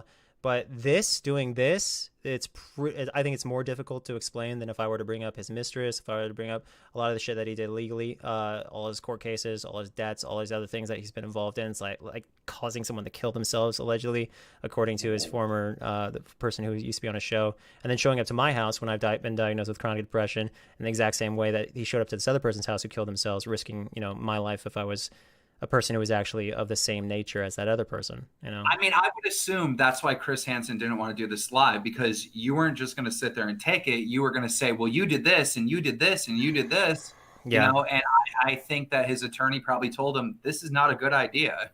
He's going to turn this on you. This isn't NBC or ABC or whatever, right? Like, this is the internet. Well, it's weird being that person who actually got Chris Hansen to run, because it's supposed to be Hansen versus Predators, right? Well, he fucking lost. He ran away. So I know. He did. He lost. He did lose. I mean, there's no doubt about that. But let me ask you this. Now, this is a thing that has been going around for a while. Again, I'm not totally plugged into the drama with you, but it pops up on my radar here and there. One of the things that I have seen, it's going back even before all this drama started, and this is a question that was submitted, is why I gave that long intro. Ask him why he asked his underage girl fans to send him pics of them in their underwear. Do you have a answer for that, or they'd have to actually establish proof for me to comment on something that happened forever ago? Well, there was some post where you talked about submitting pictures. Right. To, I don't know if it was Keemstar brought shit like this up. I've had forums that have been 18 plus, and I've had other forums that are like appropriate images only. So the question doesn't make sense, because that doesn't sound like an appropriate image, which I wouldn't ask minors for that kind of image if it was inappropriate. So you just deny that flat out. And by the way, I have no. So this is a problem with a lot of people. I do deny that, by the way, but okay. I deny it because it doesn't sound right at all. It doesn't sound like me. What people do a lot is they'll take someone else posting to my forum and saying something, and then say that I'm responsible for someone else's post, and it's like, the board rules are what I set, which is off for the last many years. I've said 18 plus only. And even if you're 18 plus, you still can't post inappropriate images, because I can't fucking verify for a fact that someone who just posts their fucking boob outline is actually an adult or whatever. So no inappropriate photos, and it has to be YouTube appropriate, because otherwise I can't use it. It's for my profit. It's for me to tell someone that they're fat or not, or fucking whatever they want. Like, whatever people start topics on, people, like 98% of the topics were started by the audience. So when they have, rate my fucking fat stomach or whatever. Yeah, like a roast me type thing, like on Reddit. Yeah, that kind of shit. I don't fucking control that. So all I control is the board rules, the moderators, who's in charge of moderating shit. And that's the best I can do. If you look at the Wayback Machine, you can actually look up the fact that it says 18 plus only on numerous forums. It also says appropriate images only on numerous forums. And people try to make it something it's not, because that's convenient for their narrative.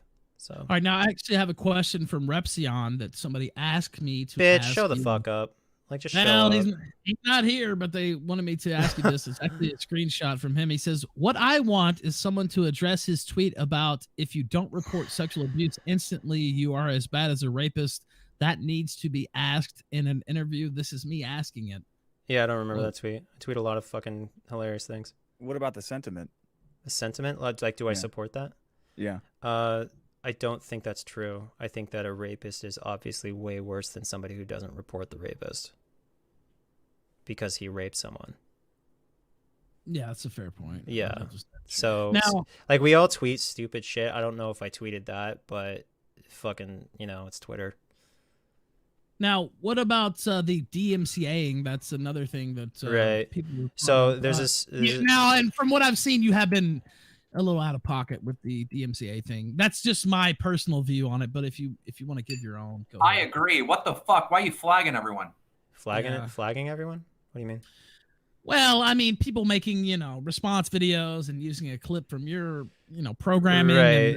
And then you DMCA them. I mean, to me, that's fair use, right? So Keemstar had this whole thing, like, if you re-upload my video, you are directly stealing business from me. That's what Keemstar was saying. And like, if you re-upload the whole video. Yeah. Well, I'm getting to that. So what I told him was I said that there's this thing called the content management system, cms.youtube.com, where you'll have access to it if you like talk to the right people at YouTube or whatever, and it automatically detects content that's yours, that's been taken, that someone else used in their video. What I do is if something comes up that someone used my content, I say that's my content, I'm going to monetize it.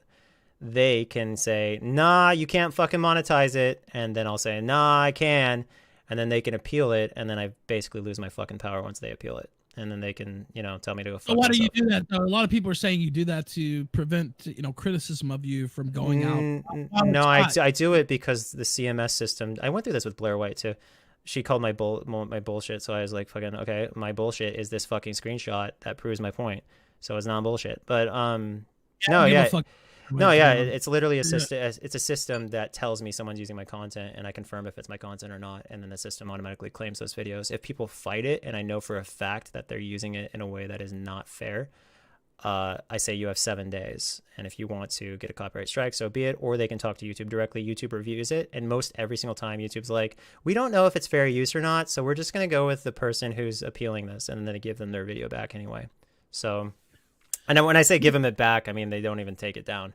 So the people who are taken down, typically YouTube actually reviewed the video and they say, yeah, this is stealing. So like you can't use 100% of someone's content, because then you destroyed any value that their video has, you going to their channel.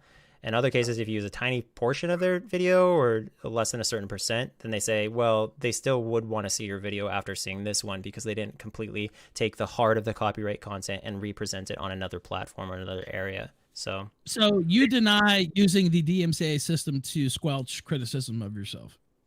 No, that was never the point. There was actually a person that I claimed the other day, and he was supporting me. And I was like, well, I can't just like claim people who don't support me and not claim people who support me. Everyone gets claimed if they're using content or it's not authorized. Like it felt shitty, but I was like, is this my content? Is it the same violation that these other people have of copyright? Yeah, okay, then fucking there it is. This is kind of a third rail type area on YouTube. Wait, are we just gonna go past that? A dude uploaded a video supporting him, and he's like, if you think about it, it's the only way to go. You can't just use copyright system to. I know it's funny, but whatever. It is. I mean, it is kind of funny. It felt shitty, but it was also, you have to do that. Otherwise, you're just using it as a weapon, which is not what copyright's for. So you're not using it as a weapon. That's what you're saying. I mean, I'm glad I made that decision the other day so I could say this. Yeah. Okay. Well, I'm just saying. All right, go ahead, Keem. Real quick. Okay, so this YouTuber, his name is Gamer from Mars, and he's kind of like a YouTuber historian, and he makes his content, in depth, talking about a different creator and kind of like what their career and controversies were or whatever. He made one on you, and he said in his video that you found a new way to survive by going out of your way to be the most hated person, making sure that people make videos on you that get millions of views, and then you claim the money on them. So basically, it doesn't matter if your channels are failing or not. You're still bringing in $20,000, $30,000 a month because all these other idiots are making videos and you're claiming the money. Is that true? Are you making bank off of flagging everyone's By video. the way, that's kind of genius. That would be genius. There was Genius, man. there was a person who was freaking out over losing $30 on their my monetization got $30. So yes. No, Well, I you're know, right. yes. I know, $30 on a video is kind of a big deal to some people. I you know what mean? people Like, think that I'm talking around questions, but I will answer your question.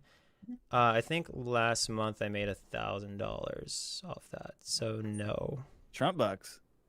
Yeah. Okay, So but last month it's been died down. I'm talking about in the prime, dude, when everyone was making Onision. you mean during the meltdown videos when everyone was just re-uploading my shit and adding a soundtrack to it? Yeah. Like, Yeah, what's that when my meltdown videos were the best earnings I've made because they would literally just take the same video and re-upload it.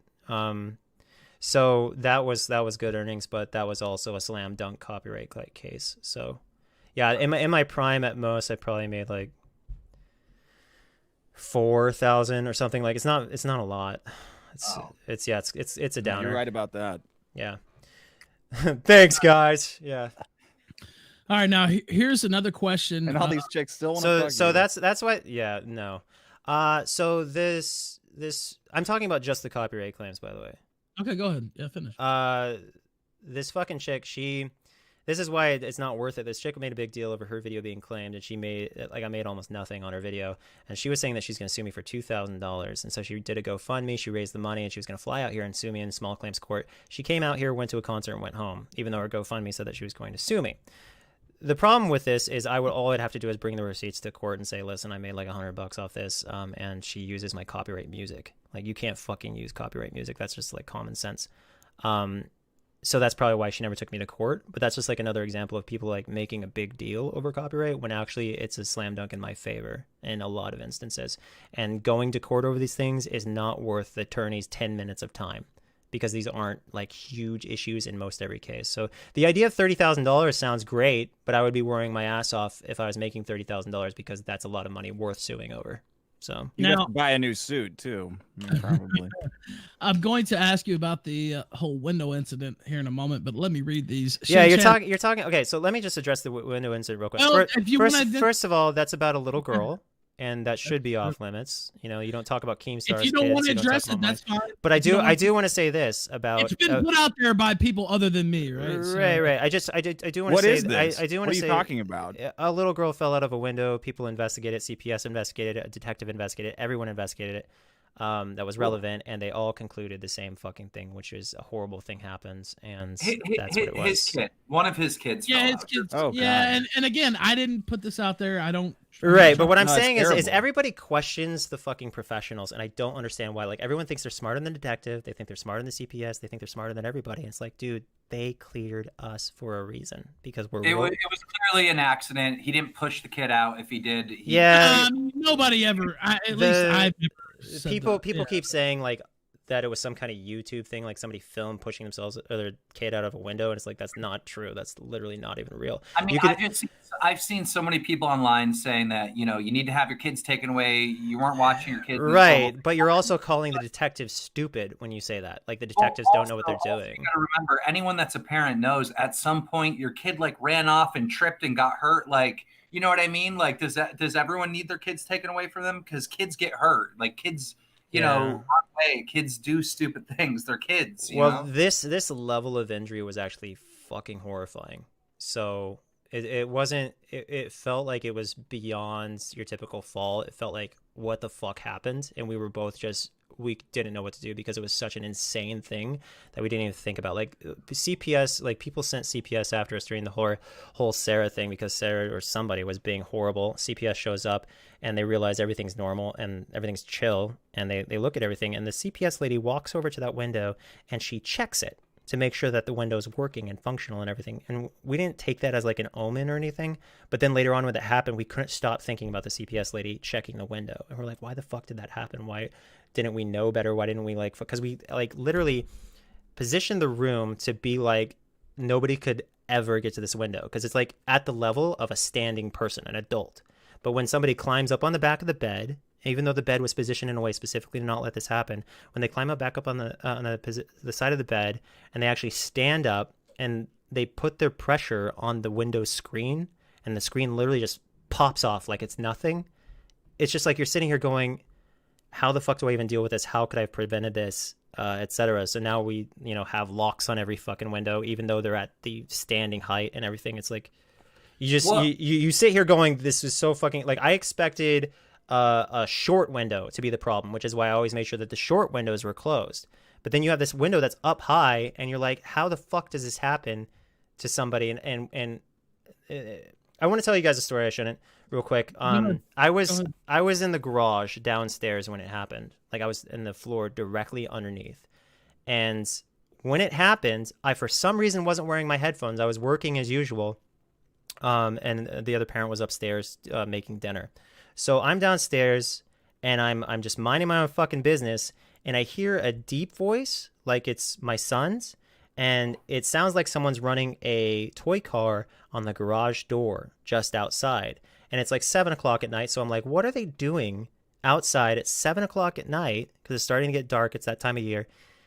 And what are they, like, just mumbling, running a car on the garage door? It's like a 10 pinging sound, like exactly what you would think it would be.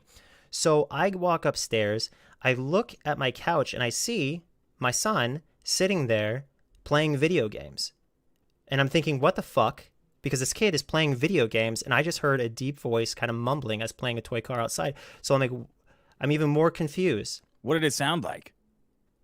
It just sounded like kind of like a like that, like someone just like making humming or whatever, indistinguishable, no low, like just kind of groaning or something, like almost humming while running a toy car in a garage door.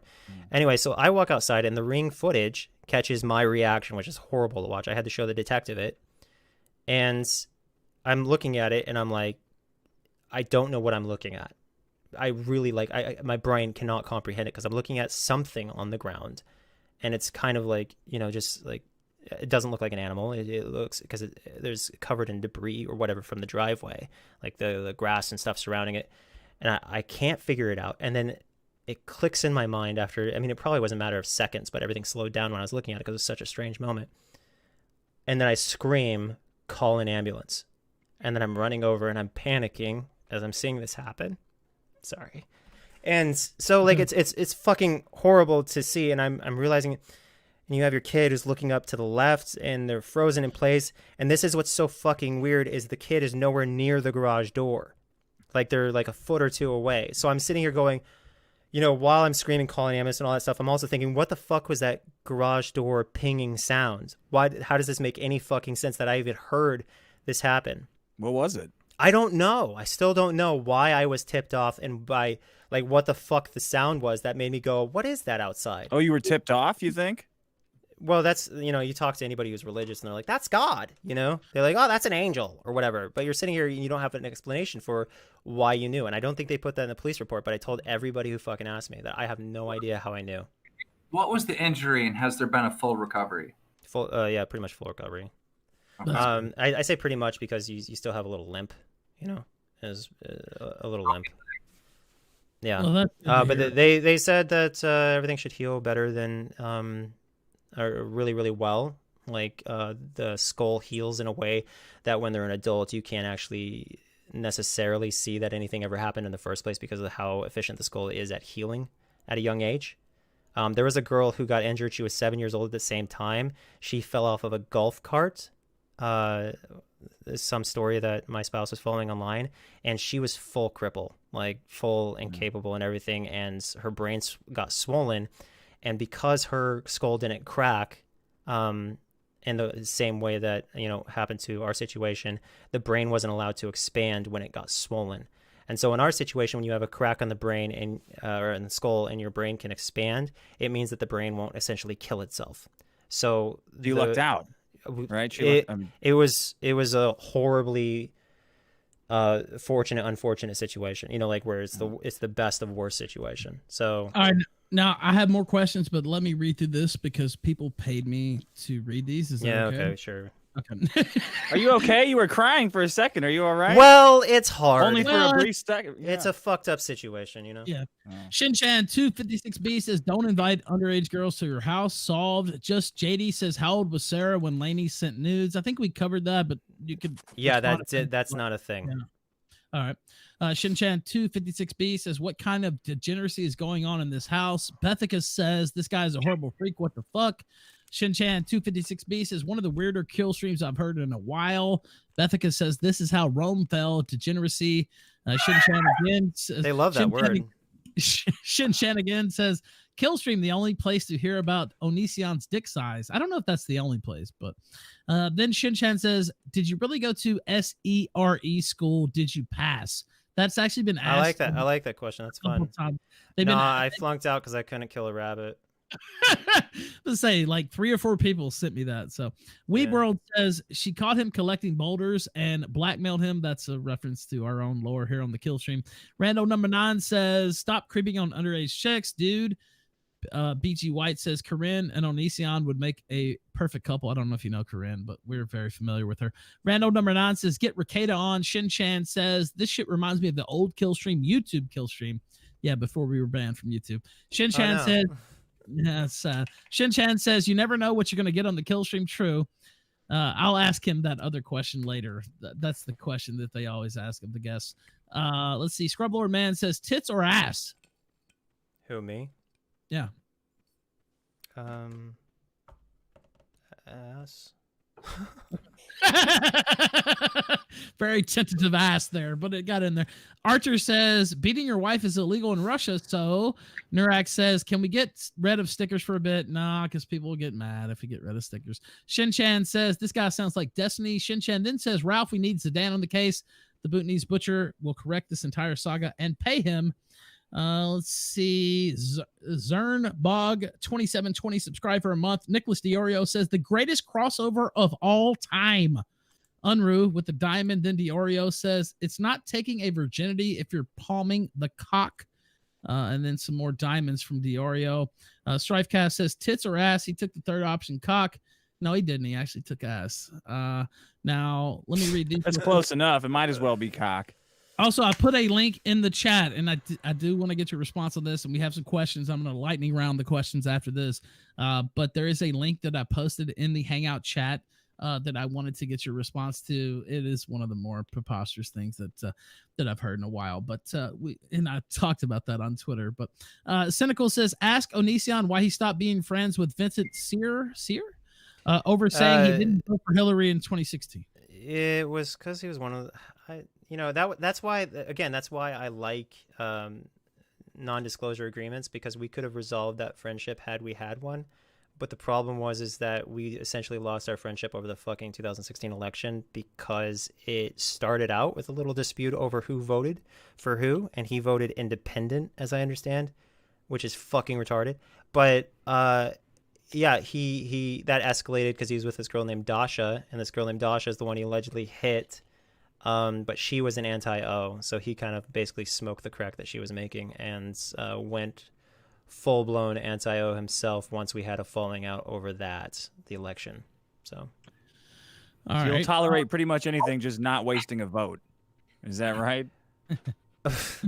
No, that's not right. I'm only gonna laugh out of you. I've been waiting the whole time, and he finally got a laugh out of you. Finally got you. I finally groomed you. Finally groomed you, and you a laugh, didn't I? He finally got you. Okay. You should meet the guy named Joe on the Drunken Peasants. He's a similar natured person. I have my own experience with the Drunken Peasants. I don't think I'll be going back, to be honest with you. Let's see. Ask Onision. This is. I thought Onision was going to slam me with a Joe Mama joke for a second there. Like, oh wow, here it comes. Oh, yeah, no. Fuzz says, ask Onision why he's still claiming videos and call him lower than Tonka Saw. I think we talked about the claiming stuff. I mean, people can take it for what it's worth. The whole point of the interview is to let him put his stuff out there. If you don't agree, that's fine. But yeah, that's what you morons did to me. Oh, how dare you give him a platform? Well, none of you would, so I did. Like, I don't, and then like they get mad at you for something that Onision says. It's his interview. What do you want me to answer the questions for him? Yeah, exactly. It's him saying this. I mean, if you can take it for what it's worth. I don't know. But Fuzzu then says it was just the tip, guys. Haha. Okay. So now we have other questions. We talked about the window thing, and it may be a little offbeat to go there, but it's interesting that Hansen just totally blames he outright said that it was like fucking my fault. So I was like looking at that, I was like going like, yeah, it's somebody's fault maybe. Like everyone could have done better, but at the same time, you weren't there, you weren't the police, you weren't CPS, so you really shouldn't be commenting on it when these people already have commented and concluded it. That's just weird to me. Now, before I get into the rapid fire questions, what do you think about this whole situation? I mean, this thing has been bubbling for months and months and months, and Keemstar's talked about it. I've talked about it, although rarely. But it's kind of been, one of the things going on for the last half year. Do you think any of it's justified? Do you wish you could have done things differently? Or... I think it would have been nice if they didn't go after Kai, because Kai did nothing wrong. I'm very certain of it. Kai did nothing wrong. The people who did really, really horrible was myself and Sarah. Sarah, I think, was the worst of all because she tried to hurt people when they did nothing deserving of it. At least not Kai. I myself hurt Sarah's feelings, and she wanted vengeance for that. Billy herself admitted that she was a vengeful person, and Shiloh herself is bat fucking shit crazy, as Edwin's generation found out himself. It's interesting when the crazy just cannot hide in some people. But no, what I think some people can hide it very well, though, huh? No, she can't. It comes out really quick with her.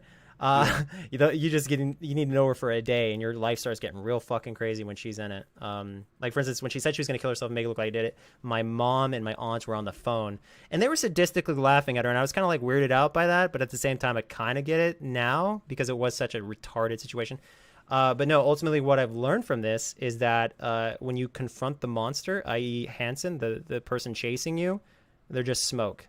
There's nothing there. And it's not real. And I'm kind of glad that I stood up for myself with Hansen, because it turned out he was full of shit. So yeah, you know what? I have no excuses to make for Hansen. There's no way that you know what? Repsion. Okay, by the way, Repsion, I sent him the link. I don't think he's gonna show up. No, he's not. But I sent him the link. I got some tough questions for you, motherfucker. Get over here. This is the guy that sells fucking underwear and shit when he couldn't pay his bills. Well, one of the reasons I sent him the link is because he was complaining about what you said, which I understand. If that's not true, I would be complaining as well. But I sent him the link. I don't think he's going to show up. But at least he has an excuse, right? You know what I mean? Like, it's okay. Onision took him to court. Chris Hansen, I really don't know what excuse he has. I guess he was technically involved with that. But, like, if you make it your bete noir, to use a certain term, like this is your cause for months and months, and then the guy you've been talking shit about says, okay, yeah, you know what, let's talk. How can you turn that down? Like, I don't really understand that. And then what people say is, oh, you're not worth their time, even though they've been spending the last fucking 6 months obsessing over you. You're not worth their time. Yeah, and look, and by the way, I know some people are going to take that as a defense of, everything, they've alleged of you or whatever. That has nothing to do with it. The point is Hansen bitched out. The interview that Hansen wanted to do, Ethan Ralph is doing it. Yeah, exactly. This is, if Chris Hansen ever wanted to stop a predator, this was the interview to have. Yeah, I don't. I mean, according to him, it was. According to him, it was. If you take everything that Chris Hansen is saying is true, and you don't think you're a complete fucking liar, and you're just making this up, this is the interview that you're the one that he wanted to stop. You're the one that he should have wanted to stop. He just bitched out. But his excuse is that the alleged victims have feelings. So yeah, well, you know what? He doesn't want me to hurt their feelings, so he doesn't want to present anything I have to say because it might hurt their feelings. So let's just forget it. And wasn't it because they asked him not to do it? Yeah, well, I know that's what he said. Yeah. Well, look, this is not a defense. A defense of anything. Bullshit. It's like me saying that person over there is a fucking piece of shit, and when they go to say something back, I'm like, hey, can you duct tape their mouth real quick before they respond? Can you do that? Well, let's be fair, Onision, weren't you molested by your dad or something? That's Can you imagine if I was? Can you imagine if I was, and how fucked up of a question that would have been? No, I was not molested by my dad. Well, okay, let's actually be specific. Okay, my dad is an accused child molester. My dad is an accused child molester, and I don't remember the majority of my childhood, but I don't think I was molested. So, buddy. Well, I was say maybe potentially you're a victim of some sorts too. To be I know. fair. According to other people, they say my dad was molested and other people in my family were molested. And maybe that's why he is a molester, allegedly, I guess. I say I guess because it's pretty fucking obvious to everyone in my family. But yeah, no, I don't think I was ever touched or anything like that by an adult. When I was 11, I finger banged a girl who was 4 years older than me because she crawled over to my bed, but that's about it. Oh, bro. Oh, wow. Yeah, right, I mean, it wasn't bad. It was my first kiss too. So like, you understand. So like, you understand that, like, you were molested, and we're all collectively concerned that you're kind of enabling this cycle of the abuse of children in all these relationships, right? That you obviously suffered, and that. How did I suffer? Well, just listening to your voice, it sounds like you were molested. What the fuck are you talking about? Because a lot of people that were molested when they were younger, they have this like high pitched nasally voice because they're like stuck from that time when the abuse happened. Yeah. Like every stripper sounds like that. With high pitched nasally voices are definitely molest victims. Not every person, but that is a thing. That's like a known thing. So you're not joking. No, a lot of people were abused. And they are stunted emotionally. Maybe that's why Hanson does the voice to hide it or something. Hello, next on the news. I'm not Hanson nasally. Was abused. I abused I him. wasn't molested. Yeah, I don't think so. You don't think you were molested? I haven't done any research on how your voice sounds in connection to being molested, but I don't think I was. I really don't. My dad hasn't shown any indication of being into penis. So, by the way, I sent a link to a video that we're gonna play. It's about you starving people to death or something like that. Oh, really? Yeah, but before we do, your dad did give an interview to Newsweek. I guess it came out today. Yeah, the person who did that article didn't like my response, clearly. You know what? I only got to see parts of your confrontation or whatever with that person. It was good. Now, you know what? They were originally supposed to be on here with us, but I guess, they didn't want to share. Well, they actually said specifically they only wanted it to be one-on-one. They said they were uncomfortable and that they were going to cancel unless I just did it one-on-one. So I'm like, fine. I just said, fine, let's do it right now. So one-on-one, you just steamrolled them, I mean, I did an interview with him, and he shouldn't have brought up my sisters. That's the problem. I did an interview with that same guy about a week ago, and we were supposed to talk about like Keem Park, right? Like this new gaming brand that I'm bringing up. That's fucking cool. That's a cool name. 10 years ago when I called Alex the N-word, I'm like, what the hell? Like, like what the fuck? What is this shit? Was it that fucking video or whatever where you're like screaming at the camera? Is that what you're talking about? That was pretty epic. That was pretty epic, Keem. It's a long story, but I called this guy Alex the N-word a long time ago. And so I'm doing this interview kind of to promote, my new brand, Keem Park, and my gaming tournaments. And this reporter jumps right to about the N-word. The interview just stopped right there. And it's like, yeah, we're not supposed to be talking about this. Like, that's not the direction of this. And, I just got done telling this same fucking reporter that the reason why I don't do interviews is because the media is always trying to like go after YouTubers and ruin their careers. And also make a story that's not even the same as what it is. About the PewDiePie thing, I was like, yeah, we don't trust reporters. That's why we don't talk to them. He's like, well, why are you doing it now? I'm like, well, I got this new thing to promote or whatever. And the dude he literally tried to get me. So like, I'm never going to do an interview with him. And what he doesn't know, and hopefully he's watching right now so he can really understand. Wait. It says in the comments, Newsweek made the decision. Hold on. Newsweek made the decision to take it down. It's no longer there. Steve made an announcement on Twitter. Take what down? Take what down? All I know is if that reporter's listening, I know every YouTuber on the planet, and good luck trying to get another interview with a YouTuber that's, has some popularity, because it's not going to happen. Newsweek is dead anyway. Let's be honest. I think they sold it. They actually literally sold Newsweek for $1. And that was like 10 years ago. And it's just a complete, I mean, no hard feelings to that guy. I mean, I understand he's trying to get some juice, but like, I get it. But like, bro, dude, come on. I was a little disappointed he didn't finish the interview, though. We still had a lot to the story. Whatever. So we have this clip. Do you guys see it in the chat? Because if you do, please pull it up, and I'm going to play it. It's about Onision causing people to starve themselves to death, allegedly. Wait, what? I don't know. Fat chicks, right? Well, I got two laughs. I got you in my sights now, Onision. I know what you like. We got the same kind of humor, you and me, my friend. Hold on. There's a video with my father. What are you talking about? No, this is a video of. No. This is my commenters. Oh, okay. Yeah, go ahead. I don't know about your father. I just know he did an interview with. Maybe it's the article's been Newsweek. As far as I know, there's no video. The article with my father's been removed. Is it because he's a child molester or what? Wait, is it actually been removed? I'm not sure. It just says it's been taken down. I still have it pulled up on my browser. Let me try to pull it up again, and we'll see. No, it's still up. It's still up. So. I don't see shit, man. Can you post that in the chat? The victims know Onision had some dirt, and they didn't want to be embarrassed and exposed on a Hanson's podcast. What dirt? The lie. Yeah, I'll post it. It is still up though, but as I said, it was only a text article as far as I know. I don't know if there's any video, but don't pull that up. Pull up the Diorio clip that I linked before. It's about you, Onision. This person was all right, starving people to death, right? Okay. Yeah, you got it pulled up. No. Okay. I'm fucking on my own shit over here. Oh, God. Well, it says, please, for the love of God, bring Holly Hayes on. She really has made some of the more interesting claims. This is the video. Who's Holly Hayes? I don't know. Fuck. How do I watch this video? Will I be able to hear it? Well, no, that's what I'm saying. You're ruining my life. Why are you doing this? Where's the chat? It's in the chat. It's on the left side, the far left. Yeah, I see it. You know what? I'll post it again. Can you just Ralph, it's not the one that you linked. It's right below. It's the tweet right below it. I had to scroll down too. No, here. It's right here. It's that one that I just posted. You got to get it right there.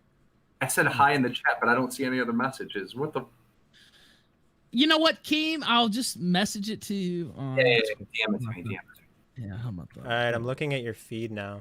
You want to just play it? You know what? I'll send it to you too. Fuck it. Okay, here it is. You can play it live, or you can listen on the stream, or just I'm watching you. Yeah, I'm gonna mute and watch this. Okay, let's play it. It's 25 seconds. Let's hit it right now. Oh, I can't even hear this shit. Oh wait. Wow, I literally cannot hear this shit. Oh my God, how is this happening? Ralph, do you want me to just play it for everybody? Yes, please, God. Yeah, okay. All right. If everybody can hear me, I'm going back. Yes, that would be amazing. Thank you, Mr. Here you go. Yep. Is it quiet for you too? Oh, what a mess. Well. It's got to be those Chinese. Why don't you just tell us what's on the video? Yeah, if you'll give me a second, I can recount what's on the video. Because there's also a post on Tumblr about it. Okay. I really wish the video. Tumblr is such a hero site. Everyone's great there. Yeah, I really wish it would play, but let me read this to you. It's from January 31st, 2018. It says, I used to be a diehard Onion fan. I worshipped his views. Even while in an abusive relationship, I researched Siska? Whatever. Siseska, yeah. Siseska, yeah. Yeah. Though I disagreed with his views on the occult, and then I learned about Shiloh. I saw what he did to her. I was horrified and began to watch less of his videos. I only watched his funny sketches. By the way, if you were really horrified, probably best. Right, why are you watching the funny ones? Yeah, but he's still funny, that psycho. His portrayal of the Joker. I compared myself to Harley Quinn in my own relationship. Horribly abused, but madly in love with my abuser. I started paying more attention to the things he was saying about mental illness, suicide, self-harm, and realized how fucked up it was. And then a friend left a suicide note on her Facebook. As I read it, my stomach dropped. I'm an attention whore. Waste of space for having depression. Don't deserve help. Faking, I'm just a burden.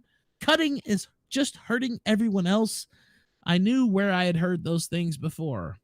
Onision speaks. Uh-oh, bro. All lies he had made me and dozens of others believe. That friend died in the hospital.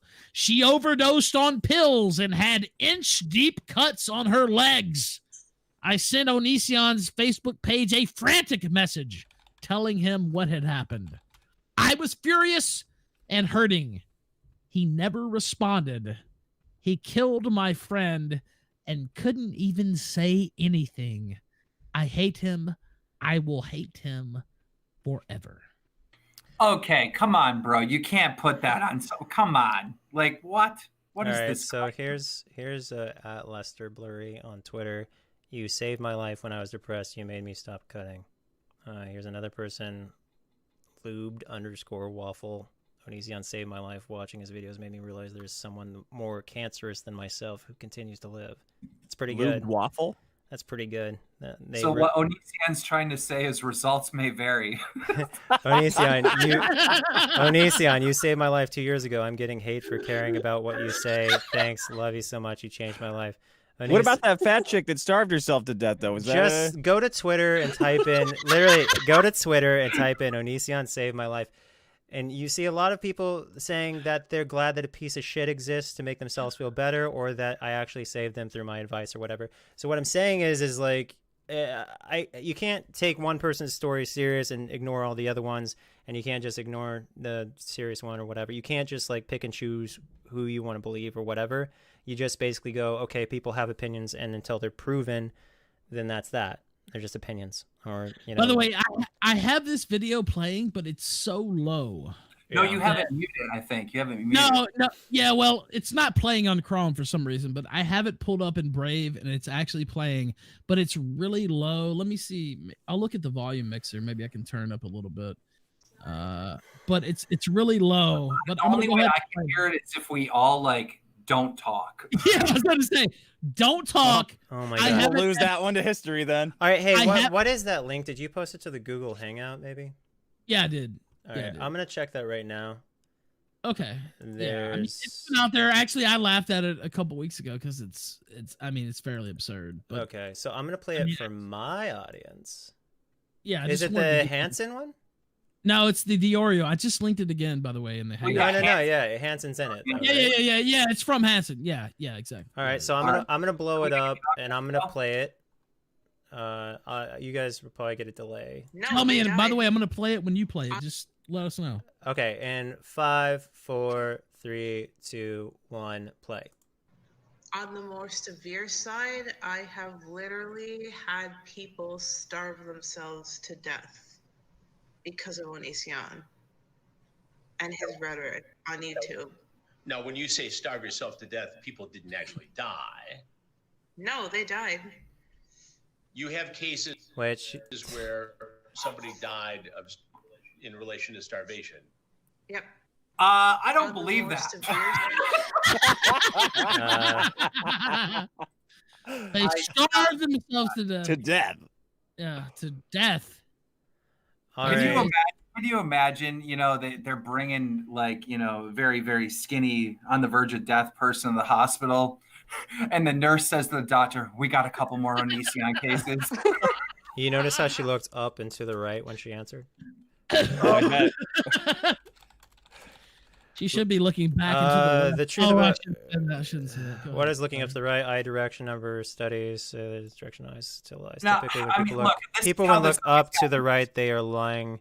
They're tapping into their imagination when they look up and to the right. It's not a perfect science, but I noticed that she just like really very not science at all though, really.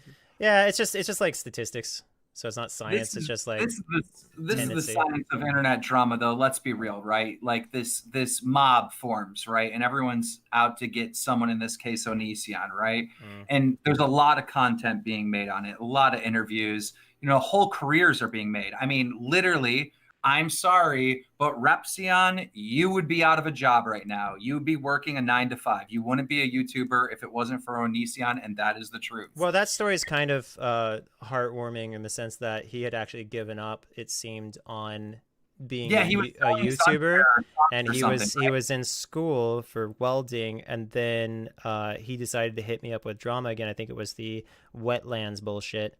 And then his channel blew the fuck up, and then he was like thanking me on a live stream for rebooting his career, essentially. So Yeah, so I mean, at the end of the day, my point is this: is that people make careers based on this drama and these stories, and they have to keep filling the need of the mob because the mob wants to hear more and more and more. So then you get to a point where there is no more. There's no proof, right? There's no more stories that can be told. So then it goes into like this rumor mill aspect, and then you have all these fringe people that will literally believe anything. And then they start lying. Just everyone starts lying, and then the whole thing implodes. And so what we're seeing now in this anti-O movement is that it's all kind of imploded because he's not getting arrested. There's probably not an FBI investigation. Chris Hansen has the golden opportunity to get a one-on-one in Onision and bows down and runs away with his tail between his legs. I mean, it's Predator wins. The other way. Oh my God. Oh, Jesus Christ. Not a predator, but okay. Right from Predator? I don't Ah, come on. I don't see it. I think like gigantic asshole wins is the way I feel. Like I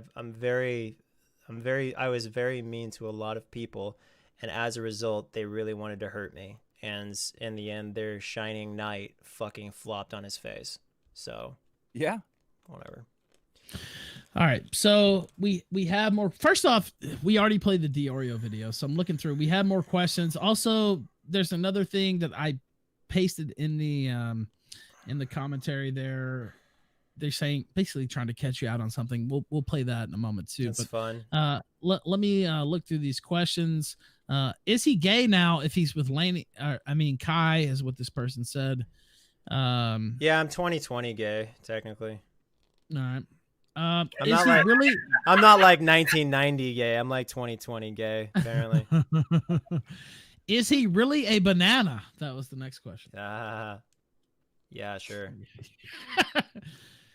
Now, this is the window thing. You just say it one time, Onision. Come on. I'm a banana. Like that.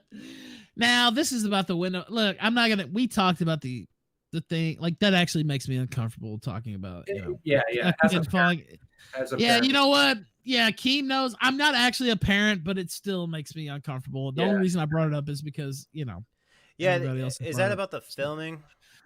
Nah, they just said, did you make sure the windows were latched? And look, I mean, it's internet drama is one thing, but I'm not trying to. You worry about latched windows more when they're at the level of anyone who could crawl out of it. You don't think so much about the ones that are at nipple height, that are like really high up.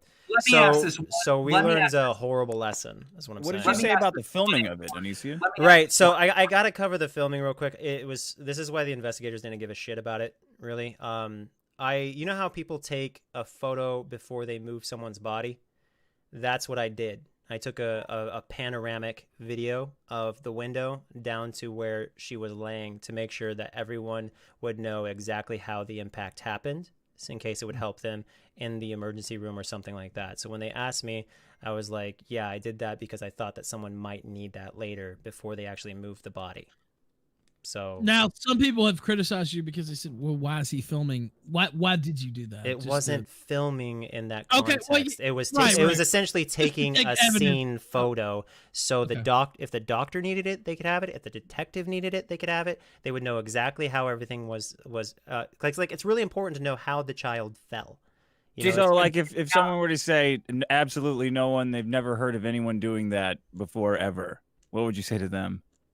I don't know. I had a bit of time to think about the situation because the other parent was right next to the child and blocking part of the child. So it wasn't like filming their face or anything like that. It was just like literally a pan from the window down to the ground to show exactly what was up. And I told the detective that I actually learned to respond that way in emergency situations when dealing with Shiloh. Like the moment Shiloh said she was going to kill herself and make it look like I did it, I flipped on a camera to make sure that if she did something, everyone would know what I was doing, which is in the corner of the room as far away from her as possible, waiting for the police to show up.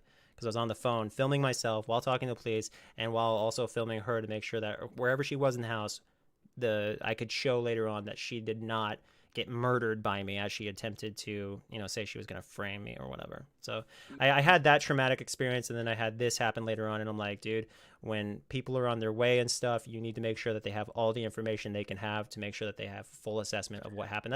That's why I also gave him the ring footage, showing when you said the other parent, did you mean mother? Well, it's complicated with the whole transgender thing, but yeah, okay. I'm sorry. Technically, mother, I guess. I gave the birth, right? Yeah. Because mom is just like, it feels more comfortable than dad. It gets confusing. I don't know. Yeah. Yeah. A real quick question, and I think this is probably one of the most important questions that can be asked in this situation: is, did you feel responsible and guilty that this happened? I feel like I underestimated, and I could have, if I didn't underestimate. If that was me, if I was in your situation, I would feel horrible, and I would feel guilty, and I would feel like, oh, I should have been there. And, I feel like that wouldn't have happened to every single parent. I feel like that it happened because there was something different about us. It would have happened to other parents, but other parents it wouldn't have happened to necessarily because of all the circumstances involved. Some parents would be more paranoid of a nipple level window than we were. We were just not paranoid of that, and we should have. So you didn't feel guilty? You didn't feel ashamed? No. What I'm saying is that I did feel like it could have been avoided if I was smarter, and I wasn't smart enough. So that was partially my fault for not being more cautious. I did position the bed in a way that I thought that she couldn't climb up on it. It was positioned where only the corner of the bed was anywhere near the windowsill, rather than the entire bed where it would have been easy to climb up. So I felt like I did take precautions, but I wasn't as diligent as I should have been. And if she grew up to blame me, I would take blame because it technically could have been avoided had I been more diligent. All right, now T Puppet. So yes, you feel guilt, or that I'm expressing guilt. Yes, I feel like a fucking robot over here. Like. Yes, this is good. Would feel that way. They would feel like, oh, why I should have been up there. Like, that's a normal thing. That doesn't mean that you're a bad person and you pushed your kid out the window. It means that you're a responsible parent and you just feel guilt for this horrible thing happening. Yeah, I think that whoever's watching over someone, if something happens to them, it's on whoever was watching them. Even though you could spend all day trying to think why it's not your fault, but that doesn't fucking help anything. So it was those noises. Whoever made those noises, it's their fault. No. What? All right. Jesus Christ. All right. Didn't you say there was noises leading up to it, like letting you know? No, there was noises after it happened. Oh. So she was already on the ground. And I heard it, and it didn't make sense why I would hear it once I saw what was going on. So somebody alerted you to probably Chris Hansen in the bushes. Maybe. Yeah. Oh, Jesus. T Puppet says, ask him why he looks like a discount Shane Dawson. That is an opinion. I was at VidCon and somebody actually screamed Shane Dawson, and I turned around and they're like, oh, and I was just like, fuck, man, I hate this, it's shitty. But yeah, why the hell did you wear a bulletproof vest to VidCon? I have death threats, so I just say, you know what, fuck it, I can look stupid, I don't care, at least I'm alive. And everybody thought it was stupid until the whole Christina Grimmie thing happened, but she got shot in the face, so it wouldn't have helped anyway. But fair point. I'm just saying, people do kill people. It happens, especially like celebrities do die. So wearing a bulletproof vest kind of fucking makes sense. If you're an Onision, you'd probably do that too. Probably. Did you wear that bulletproof vest to court? Because I did. Yeah, I did. They said I had it on backwards. I don't know what the fuck they're talking about. Yeah. But I wore it to court because I assumed someone would be there waiting to stab me. So I was just like, I don't want to get stabbed today. Dove and Death says, how young is just how? Yeah, it's stab proof and 9mm proof, stuff like that. Dove and Death says, just how young is too young for you?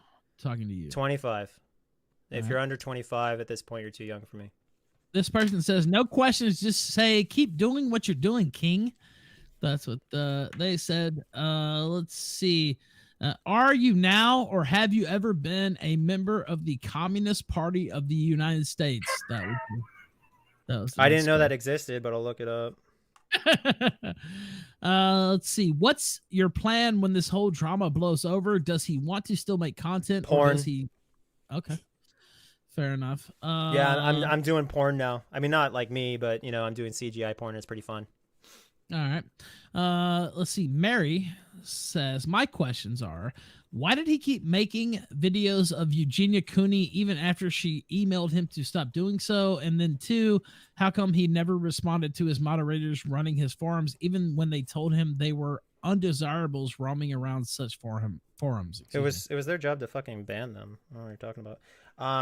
Like if you look at my Discord moderators, I don't really ban anyone ever, except on a rare occurrence. It's mostly always the moderators coming to me like, by the way, we banned so and so. The moderators are there to do their fucking job, not to like, you know, ask me questions or anything like that. Just fucking do your job. Like if someone's violating the rules, ban them. If they're not banning or not breaking rules, then don't ban them.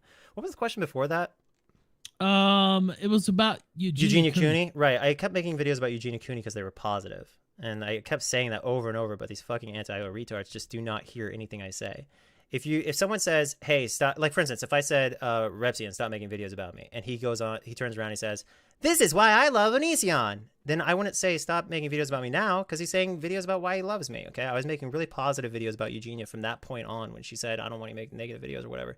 So I'm just like, okay, you won't mind it this way, and she didn't. She never complained after that. So people like just like talking about shit out of context, but the full context tells you why.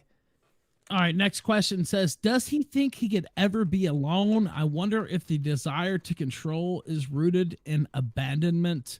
Who neglected him so bad that he decided to hide his identity for so long that he forgot where he put it?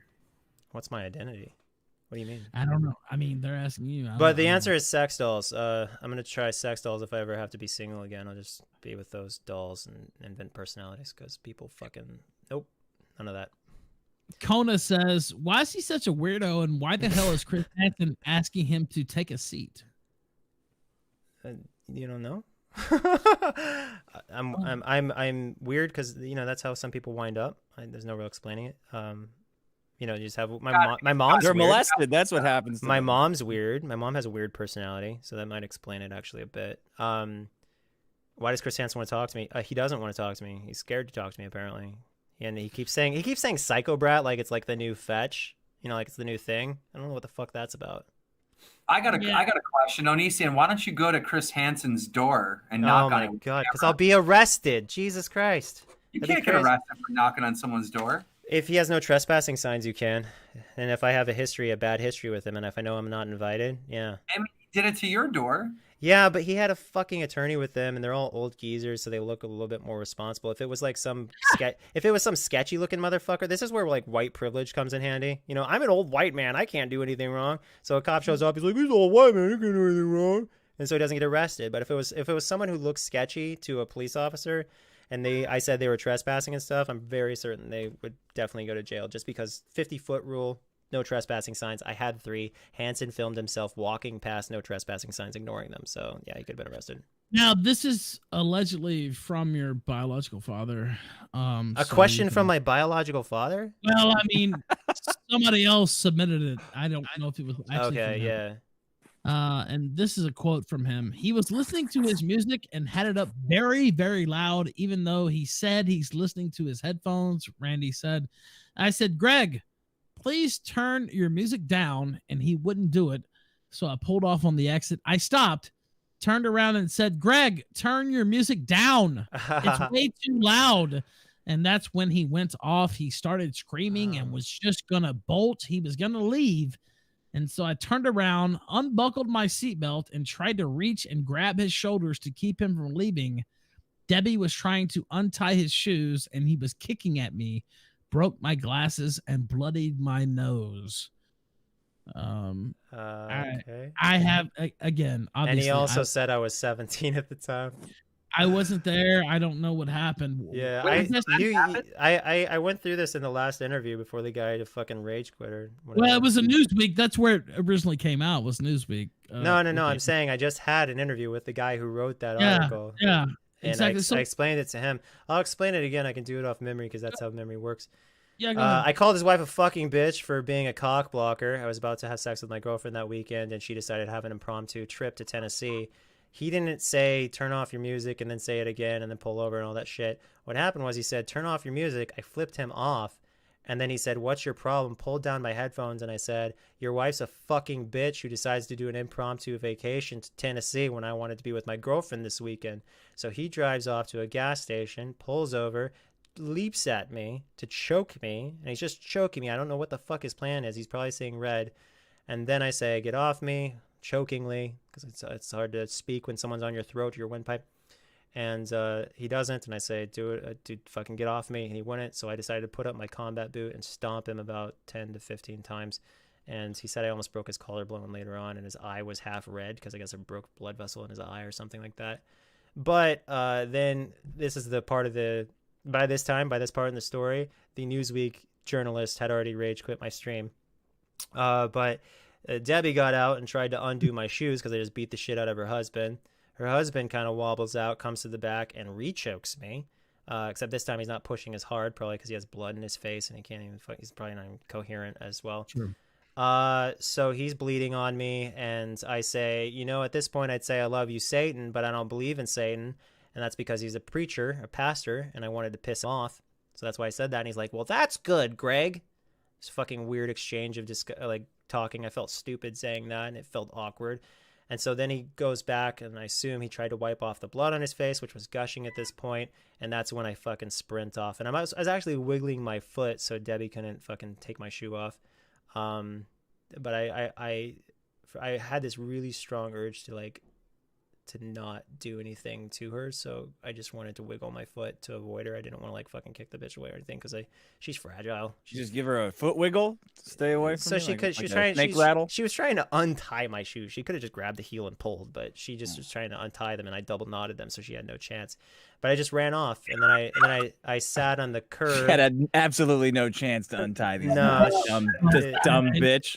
Well, she's a fragile being. She probably couldn't muscle it, I'm guessing. She probably couldn't even think her way around a double knot. She's a blonde. She's a dyed blonde. Anyway, stupid cunt. So I ran off covered in blood. I was wearing a white T-shirt, and then the cops pulled up to him. Did you scream, "Stay back"? No, I was too busy crying, actually, and thinking my life was over.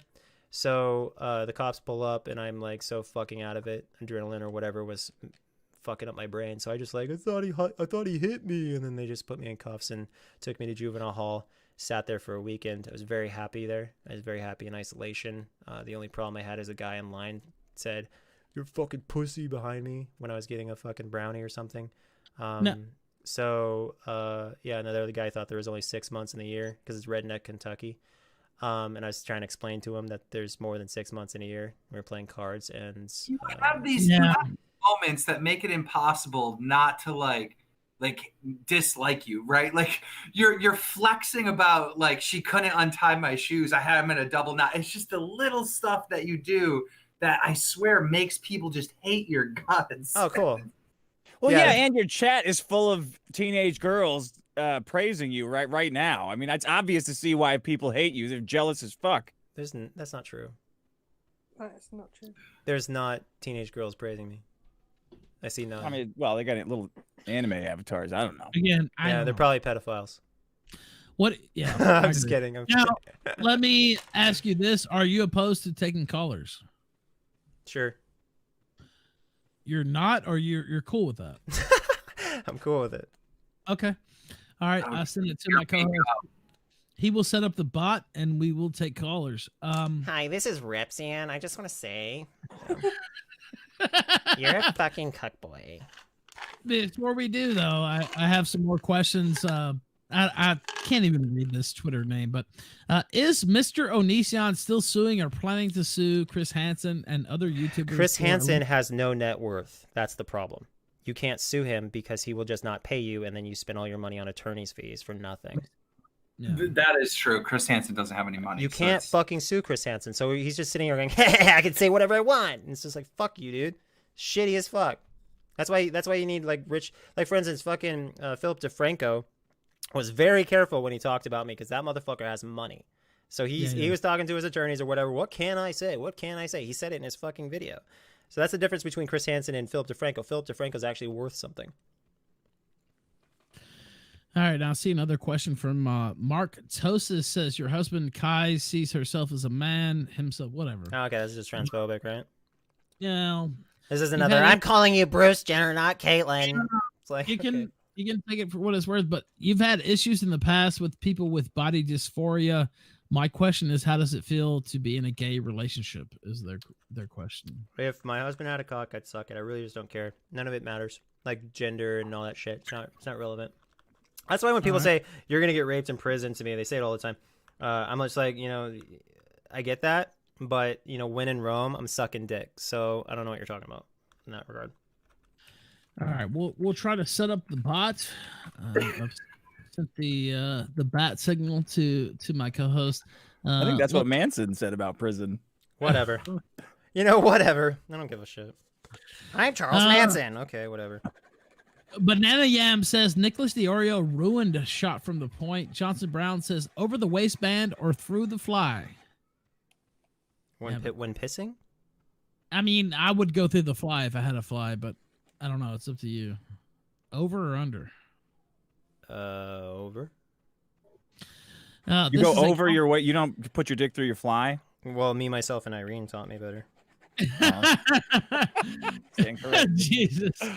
DF Williams, this is a common question on the kill stream. You can answer it or not, but they asked, would you rather meet Adolf Hitler or Prince the singer? Prince the singer? All right. DF, I already read that. Bibble says, ask Onision if he wants to join a D&D stream. We actually do a D&D stream, me and Bibble. I don't know. Email me and we'll talk about it, I guess. Yeah, you know what? I'll message you about it. I hope you're in for it, but we'll see.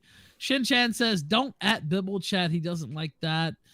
Shin Chan then says, more this guy talks, the more the plot thickens. Augie says, go on Keem, promote your SoundCloud rap videos. Archer says, Dick and Keem are right. It's called, wait, hold on. Pooperphonia? I don't even know what that is. That's our band. That's me and Keem's band. We're dropping it. Yeah. Pooperphonics. We call it. Is a functional voice disorder that is characterized by the habitual use of a high-pitched voice after puberty, hence why many refer to the disorder as resulting in a falsetto voice. I did not know that. It's our underground band. I did a lot of research. That's how I know all that. I had no idea. Smith Johnson 1 says, Daddy, no! Scrublord Man says, that's wrong. Look down equals lying. Look up equals recollect. I Googled it literally when I said that, and it said I feel like that's the stupidest thing ever, because if I study that and I figure out which one's lying, I'm just going to look the way that makes me sound like I'm telling the truth. Like, I just feel like that's so easy. Right. But that's why you got to catch the people who don't know that yet. If you're a skilled liar, yeah, you would think. Shin Chan says, the proof is Onision is degenerate. Stop being one. Faith says, Ethan, say, now wait a minute, Onision. Please and thanks. There you go. What? It's part of the kill stream lore. Cool. Yeah, that's fine. Dude, speaking about that, didn't Boulder Boy come out defending iDubbbz? Did you guys see that? Yeah, he did. Actually, one of the questions before we get to the callers, if we ever do get to callers, one of the questions that was asked of me was Onision's opinion about iDubbbz. Oh, yeah. I used to be a total fucking douche to iDubbbz because I was really ooh over Leafy is Here, and iDubbbz attacked Leafy is Here, and so I lashed out at iDubbbz. I called iDubbbz ugly because he made fun of Leafy is Here's chin, and I was really hurt by that because I'm such a fucking weirdo. Anyway, so since then I saw iDubbbz is getting shit for defending his girlfriend, and I just fucking hate cancel culture at this point. So anyone who's against cancel culture is on my side. What do you think though if Kai decided to go out and do an OnlyFans? Or I don't get Kai is his own person. I don't control that. Wait, so you had a crush on Leafy? Yeah, I had a hard crush on Leafy. Wait, what? Oh my god, because I was talking to Leafy and I asked Leafy why he didn't come visit you and meet you. And he said that he was concerned that you had a crush on him. Yeah, I had a crush on him. No. Yeah. Interesting. He's cute as fuck. Like, not sexually. Like, I didn't want to fuck him. I was just like, oh, he's cute. You know, like that. You just wanted him to sit on your knee. Yeah, that'd be great. That'd be fucking great. Let's hook that up. Bounce a Leafy on my knee. That'd be great. Not pre-recorded, Kara. No, it's not. This isn't a Hanson interview. Wow. No, it's not. Curveball at you, but Leafy is 17. Oh, shut the fuck up. His dick pic is a very big problem then. It is 11:08 here on the East Coast. I don't know if that makes a difference as far as the pre-recorded thing goes, but no, it's not. Shin-chan says, ballistic mesh and no plates, you pussy. Then he says, daddy, no. Onision, daddy, yes. Shin-chan says, this guy is the ultimate blue poster. Poor blue. Then Salvo Praxis says, nipples aren't a unit of measurement. I never said they were. Well, they're talking about the nipple heights windows. Oh, I'm 5'11", so however high my nipples are is about right. So. You're right. By the way, there are people in the Discord chat who would like to talk to you if that's cool. Go for I don't like to ambush people. I just want to let them know. I face some pretty tough motherfuckers, so not really. Yeah, it's fine. I just want to put it out there that these are people. You just killed Chris Hansen, for God's sake. Yeah. Well, there's a guy tougher than way tougher than Chris Hansen, and he's fucking terrifying. I'm pretty sure he's a serial killer. He's been making videos about me for 11 years, 12 years. So yeah, if I can face that guy, I can face pretty much anyone. I would just say, for the record, all my sponsors, all the companies out there that depend on me, everything about this stream and everything that happened and everything that's about to happen. Continue. This is a comedy podcast. Yeah, exactly. So they have no control. I have no control myself here on the Kill Stream, dlive.tv/The Ralph Retort. Thank you for joining us. Nicholas DiOrio, you're on the Kill Stream. Go ahead. Hey, what's going on? I just wanted to say this has been a really good live stream. I feel like all the anti-Os who were saying that Keemstar did a terrible job, which I don't think was fair at all. I think those guys are going to have to eat their words here, because this was a fantastic stream on a platform that you wouldn't have really expected. I just came over from Augie RFC stream. They wanted me to call in, and I'm trying to think of a question for Onision. Like, this is a big deal. You got to ask the right one, right? So, yeah, I did want to ask you, what do you think of Raid Shadow Legends? It's one of the biggest mobile role-playing games of 2019. Oh, wow. It's totally free. Almost 10 million users have joined Raid over the last 6 months. It's one of the most impressive games of its class. Right fucking now. Fuck off. Go ahead. Sorry. Go ahead. Am I supposed to answer that? Yeah. So no. Yeah. There's like strategic buffs and abilities. The dungeon bosses have some ridiculous skills of their own. Shut up. The perfect. Just so you know, the anti-Os are not done, because Repsion's next video is Onision confirmed Nazi. Dude, fuck the anti-Os. Dude, I'm telling you right now, if you go out and say anything like, oh, you know what, I think Ralph brought up some good points, they'll just go, you fuck kids then. That's every disagreement with fucking people. Oh, you know, I think these guys drive a nice bargain. Oh, well, have you had a seat with Chris Hansen? No, I haven't. You know, they said that to Aiden Projects, a 900K 15-year-old YouTuber. They didn't know his age, obviously, but he said, I disagree with Chris Hansen, and they called him a predator. So apparently he's the only 15-year-old pedophile. That's what we've got going on here. It's a fantastic fucking time. That's hilarious. Yeah, this is a fucking 15-year-old a pedo.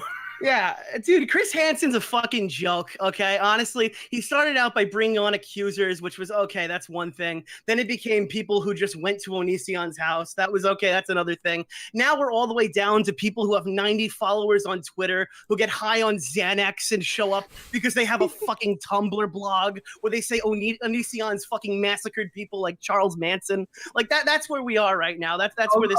Okay, but Nick, you gotta admit, Chris Hansen as an entertainer, pretty good. He pretty good. He does. Dude, he's a fucking grifter. I love when he entertained everybody by bringing on that fucking scam for the coronavirus. That was my favorite entertaining what was thing that? he's ever done. People were saying he was selling. Was he actually selling I shit? have a video.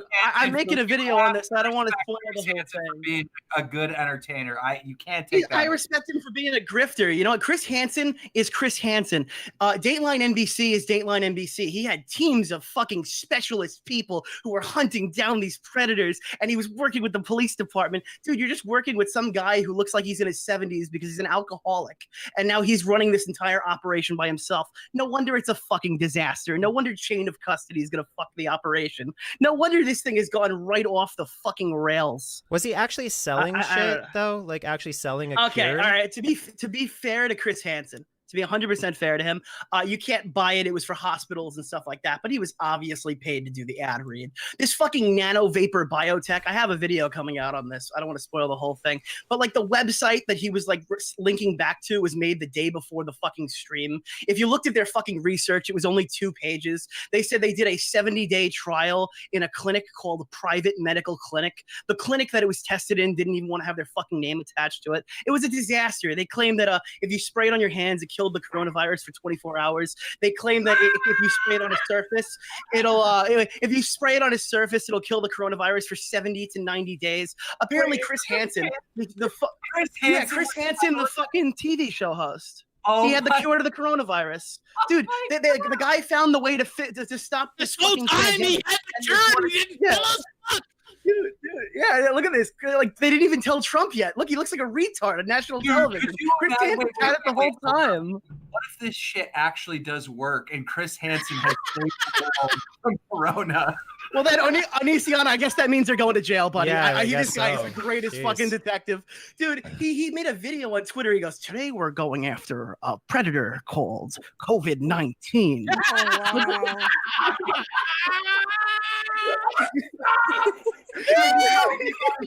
Chris, no.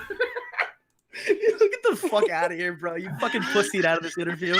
And they got it on the kill stream, dude. The fucking mainstream media failed. The television host failed. And now the podcast host that everyone calls alt-right just beat your ass in with a fucking lead pipe. Shut the fuck up. All right, that's all I got to say. Have a good night. Fuck everybody. Wow. My raid. He came in with the hot take. All right, let's take another caller. Hold on, I'm not sure if it's going to be relevant. I'm going to have a link up for Go a few ahead. seconds. It's to at $1. It's gold dust loot, work at home secrets, and it's. I was told by Hansen's former employee that this is a total scam. I looked it up. People are saying it's a total scam, but it's Hansen having a full infomercial promoting yet another scam. So, if you want to see it, it's on my Twitter. It's just weird. It's fucking At Onision, right? Yeah. Onision, I gotta ask you a question real quick while we're looking this up. You accused me of threatening to rape your wife, who's now your husband, and I'm not saying that I didn't do that. I'm saying I don't remember. Right. So what you said exactly is you said, "Why don't I fuck your wife while you film it?" That's what you tweeted at me. And I was did? Why did I say that? Because I don't remember saying this. I looked I just like, it's so fucking old and it's Twitter. I just didn't bother bringing it up because it's just such a old thing.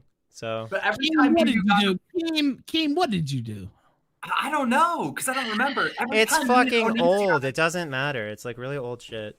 Every time me and Onision would get in a fight, but I do have a question for you, Keem. Wife, and I'm like, what? I did? What, Keem? What? You said I didn't have a mortgage forever ago. What made you think that? Yeah. Okay, so that's a long story, but basically I got some information that you were saying that I can't even fucking remember that. I think you said I own 2 Teslas, so there's no way I have a mortgage or some shit like that. I don't know. You were e-bagging or something. You were saying that you were poor. Yeah. It was it's a fucked up situation. I still don't know what's going on with that. Yeah, I ran a story on it, and then you said I was wrong because you have 2 mortgages, and then I corrected the story. It was that. Oh yeah. I had to sell that fucking second place, which was I literally just bought it, and then I got hit with 2 things: 1, adpocalypse, and 2, tax stuff. And so I was like, double whammy. And then fucking Trump got elected, and I was just like, this is the fucking worst year ever. And I was just like, anyway. Trust me, I got a lot more worse, huh? Oh yeah, I just keep impressing myself. New levels of fucked, it's pretty cool. You weren't at the ground yet. Yeah. Wait, you're not a Trump guy? This is what's funny. You know what? Somebody asked me to ask you this, and they said, you know what? They said he's actually a Trump guy. The news, cancel culture, outrage culture, all this shit has made me less anti-Trump than I've ever been. Because the more I fucking deal, like the more I get compared to Trump, the more I realize fucking Trump is going through some serious fucking annoying shit all the time. And it's a lot of the fucking like you know, like I started to go, those fucking liberals, and I'm basically a liberal, but I'm like, I hate liberals. Like, it's so weird. I have like this internal conflict because the fucking outrage culture, cancel culture, all that shit, that's really primed and prepped by a bunch of pussy ass bitches who are voting for like fucking feminist shit. I used to be a feminist. Now I'm not, because feminists made me hate feminists. And I was like, I've been converted over time to not hate Trump nearly as much as I used to, and actually see the shit that people don't tell you because they only focus on shit that is going to make themselves feel good about hating Trump and not stuff that he's actually done or whatever. So I'm really like riding the middle more than ever. Like, just don't even want to be a part of it. All right, I lost a brand deal. I lost a brand deal because I simply pointed out that the Democrats lied about this Russian bullshit, lied about this impeachment shit. That's all I did. All I tweeted about was that. And of course, I did vote for Trump. I endorsed him in 2015 because I knew he'd be the best candidate, and I think he's doing a great job. But those two tweets cost me like a $50,000 brand deal because whoever was signing the deal was anti-Trump. I mean, the country's gone in fucking insane. Oh yeah, the level of divide, like the hatred of Trump, is so intense. It's unlike anything you've ever seen. Like, to see actors like put their whole careers on the line to shit on Trump is really, like, I saw them bring it up in a fucking roundtable discussion where they're all like talking about, if they were to write a movie about Trump, what would it be like? And everyone's like, it would be a fucking disgusting tragedy, blah blah blah. I'm just like, guys, fucking lighten up a little bit. Like, it doesn't have to be doom and gloom with every single fucking thing you talk about. It doesn't have to be a conversation ender. It doesn't have to be you storming off and being crying and upset and all that shit. Just fucking talk and realize there's worse. And it's definitely coming. Because we thought the end of the world was George W. Bush. It's going to get so much worse. If it goes from George W. Bush to Trump, what's next? It's going to be fucking awful. So brace yourselves. I'm very All right, let me read this. We'll take more callers. Augie says, Leafy on Killstream now. Mike Bidet from Sword and Scale, one of the biggest podcasts. Yeah, do it. Mike Bidet, one of the biggest podcasts. Hey, you guys, Leafy is here. Yeah, go ahead. Mike Bidet, Sword and Scale, says, does Oni like being hated or does it bother him? That's a really good question, actually. You get numb to it. You get real numb to it. You start to, you create the Joker when you have this situation like me. Like, you literally create this person who feels justified hating you back, you know? Because what a lot of people do is they blindly hate you. And so, because you know they blindly hate you because they don't accept new information, you just hate them back just as passionately because you know that they're stupid and they think they know that you're stupid, and it just grows and grows and grows until you've created a villain. Shin-chan says, you can't abort the retort. Nut up, Keem, N-word pass. I don't know what that means. I disavow completely. So does Keem. Augie says, RFC in the house. Quambomb87 says, heal Keem. God damn it, I gotta go. That's what he said. Shin-chan says, you remember Corinne or Chris Hansen? It was epic. I personally remember Corinne. I don't know Onision's experience with Corinne, but or if you even know who that is. Yeah. It's up to you. But you know what? I'm just gonna take another caller. Is that okay? Yeah, do it. All right. Let's see. Fuzzhow YouTube, you're on the kill stream. Go ahead. Hey, I'm gonna make this short, sweet, and just answer questions. Okay, Onision. That's me. Yep. So I want to ask, why did you claim that both Shane Dawson and Repsion were sexual abusers, but then you just dropped it all of a sudden? Billy the Fridge was involved in the Repsion thing. Billy the Fridge said that he knew a girl who said she was raped by Repsion. And then later on, he said that Repsion confronted him, and then Billy the Fridge seemed really shook by Repsion confronting him about the alleged thing. Well, yeah, Billy the Fridge just seemed really shook, like something had happened, and he was very sincere about Repsion allegedly not being a rapist. Yeah, it was kind of like that, oh, she's ugly, so no way Repsion would rape her. That was basically their position, or so it seemed. And so I was like, I don't think that's a fair position, but whatever. And I kind of dropped it at that point. I don't get it. You didn't research it. No, I was told by somebody who was my personal friend that this person was accused of rape. So I said Repsion was accused of rape according to somebody that I know personally, which was a literal fact that they were. I was told that. And it was also paired up with Repsion posting a bunch of hateful messages and his girlfriend's being anti-Semitic despite being Jewish herself or some shit like that on Discord. So there's a lot of moral questions there. It's like an Abbott and Costello routine. It was just raped. It was a whole fucking weird thing, and seeing his sadistic nature in the past and stuff, it just felt like that could be something that was potentially true, and I wanted to see him answer for it and respond to it. He did answer to it, he did respond to it, and I just kind of left it at that. As for Shane Dawson, I don't fucking believe you. That's fine, you don't have to. It was kind of elaborate, but okay.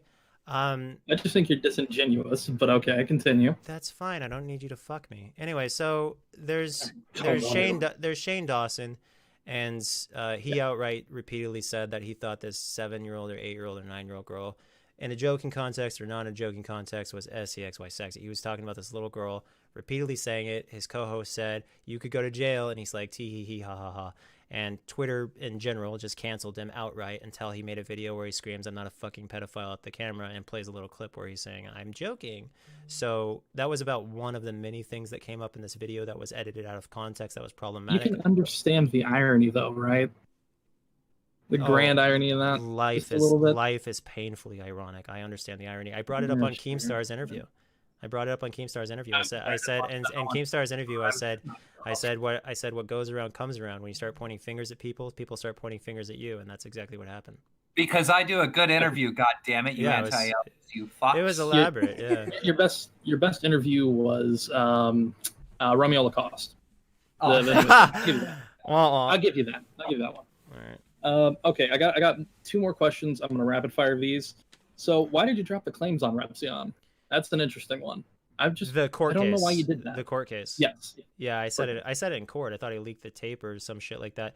But what I said is I had legal counsel, and the legal counsel basically said that wasn't the best avenue of legal action. He said if I was going to do anything, I should send a cease and desist, and that's basically a warning shot before you sue someone. But the problem is I don't think that I could possibly get my money's worth out of either Hansen or him and suing them, because I don't believe that they have enough money to compensate me for all the bullshit that they put me through. So I essentially why did you do it in the first place? I did it because a police officer recommended when Hansen showed up to my house to file an anti-harassment protection order. And while I was there, I was like, well, I don't know who the fuck showed up to my house because I didn't get a good look at the men. I said there's a good chance that Repzion showed up, but even if he didn't show up, he's still been harassing me for the last 8 years, so we may as well include him in the case. He's doxed my whole family as far as our name changes go and shit like that, or at least linked to documents that do have those. Public. Right, but you still shouldn't be posting the fact that this child who goes to a school has changed their name and is trying to remain private, and their parents want them to remain private, and then posted your fucking video like a piece of shit. Repzion did that? Yes, he posted he posted that we changed our names, and he posted my kids' names in his video. He blurred them out. He would post. He blurred them out. What he did is he said that children change their fucking names. Repzion's a fucking fuckbag. It doesn't, dude. If you literally say that when this is public knowledge, your kid's name is public knowledge, and you tell everybody, hey, the kids' names are now different, everybody can just go Google that their names are different and once again track them down. And they can Google from the original names and find them. Right. But to advertise that the name change of children is a fucking piece of shit thing to do. You're trying to protect children, and when you advertise that their names changed, you're a shitty person. That's just it.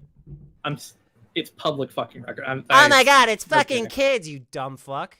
Dude, how many times 1-year-old? Listen, you fucking retard. These are children. You do not advertise that children have had their name changed. What the fuck don't you understand? I'm guessing you're not a parent. I'm not. No, go figure. Okay. Fucking dumb shit.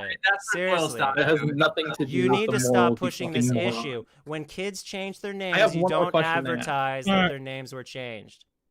Fucking draw. I have one more question. The chat said, Keemstar, you're really toxic. Let's get Repzion in here. Repzion, come on. Like, I'm not hiding from Repzion. Repzion has the link. So Repzion has the link. So if you don't see Repzion, then ask him why he didn't show up. Repzion, way back in the day, said that he would post my divorce documents. I don't care. I'm talking. Yeah. Repzion way back. Then leave. Then fucking leave. Repzion. This is on the topic that we're talking about. Repzion way back in the day, the last time I tried to get him on a show, he spammed the chat saying, "Oh, I want to interview me," and then he deleted all his shit, all the requests to interview. And I said, "Okay, well, let's fucking interview." And he's like, "Oh, I never said that. I never said I would want you to interview me." So then I'm still talking, fuckface.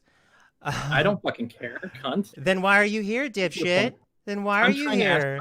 Wow. Okay, so you want to hear what you have to say, but you don't want to hear what the person you don't want to hear what the person who you're asking questions. I'm finishing my statement. God, why are you so shitty? You're so shitty. Just fucking shut your mouth and listen. So I say, okay, do you guys want me to debate a sock instead, since he's not going to show up to the interview? And he straight up says, if you debate this sock, I'm going to release your divorce papers on my channel or whatever. And then I debate the sock, and then he released that. So what I'm saying is this guy will not show up to this interview today unless somehow in that time he's grown a pair of balls. I'm here right now. Fantastic. I didn't ask if you cared. Okay. Now let me finish. Now go ahead, get your last point in because there's other. Get this caller out of here. He's not letting anyone respond. You're fat and unfunny. Let me finish. Last point. So I've got one of your NDAs. No, Keemstar isn't fat. That's stupid. I think he's lost the weight. I'm pretty proud. I've been on keto. Let's race. I bet I'm fat. I thought you were fucking skinny when I fucking saw you. Like, holy shit. So I've got one of the non-disclosure agreements you posted here, and it's not notarized. You know it's not legally binding, right? If it's not notarized. All right. So when you're in court and you say that you had a verbal agreement with somebody, that can actually hold up. Verbal agreements. Hold on. No. I'm not. I'm saying that a lesser form. Would you let me fucking talk?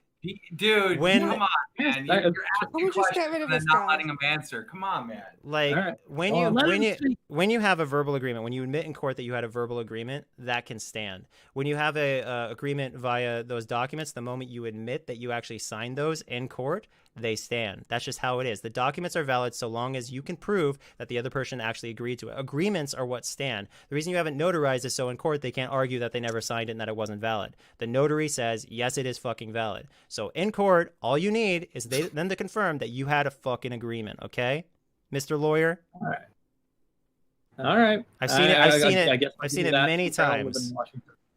What? But I've never heard of a single place that thinks verbal agreements are legally binding, but okay. Are you fucking retarded? Of course they are. You're a fucking idiot, bro. Get the fuck out of here. You're done. You asked all your questions. Get the fuck out of here, you jackass. All right. Ethan, this guy's a fucking moron. Take it easy. Yeah, I'm the asshole who doesn't know what I'm talking about. You fucking dumbass. No, the caller is sadly mistaken. Verbal agreement is. Of course they are, because I've seen it in court happen. People are like, "Did you agree to this?" Yes. Okay, so it's fucking valid. Verbal agreements can. The reason verbal agreements suck is because you can't prove they say it unless they admit that they said it. That's why you typically want things in writing and then notarized, so they can't argue it. All right, let's take another caller. Let's see here. Vito, you're on the kill stream. Go ahead. Oh shit! Hi. Hello. I didn't know you were gonna call me in. I was just listening. Okay. Well, cool show, guys. All right. What have we decided? I don't know. We decided that I'm shitty. That's what Keemstar said. The only new development that I have is that Onision has a big crush on Leafy. Yeah. All right, let's keep going. He publicly acknowledged. He publicly acknowledged it. I said, you know, Leafy actually like isn't just popular because he's cute. He also has like pretty decent videos, and he's like, thank you so much. It was like his last tweet before he like boycotted Twitter for a long time. Manly Chicken, you're on the kill stream. Go ahead. I didn't actually. No, I have something. I have a video. I just want to see what Onision's response to it is. It's an old video of his from around 2016. Why don't you just tell me what's in it? It's a video where you ask women, or you ask your forum members if they'd like to date you. And you specifically said your forums have always been 18 plus. No, I didn't say always. No, I didn't say always. Okay. And guys, why do you guys think that Onision was molested? I've seen you guys bring that point up a lot. But you're asking Keemstar and the crew why? I definitely think you were molested. I think so. Go into that. Yeah. Like all of your behavior, all of your the way you're drawn towards wounded teenagers, bringing them into this like sexual lifestyle. It's not a teenager thing. It's just a wounded people thing. I've grown to hate teenagers actually.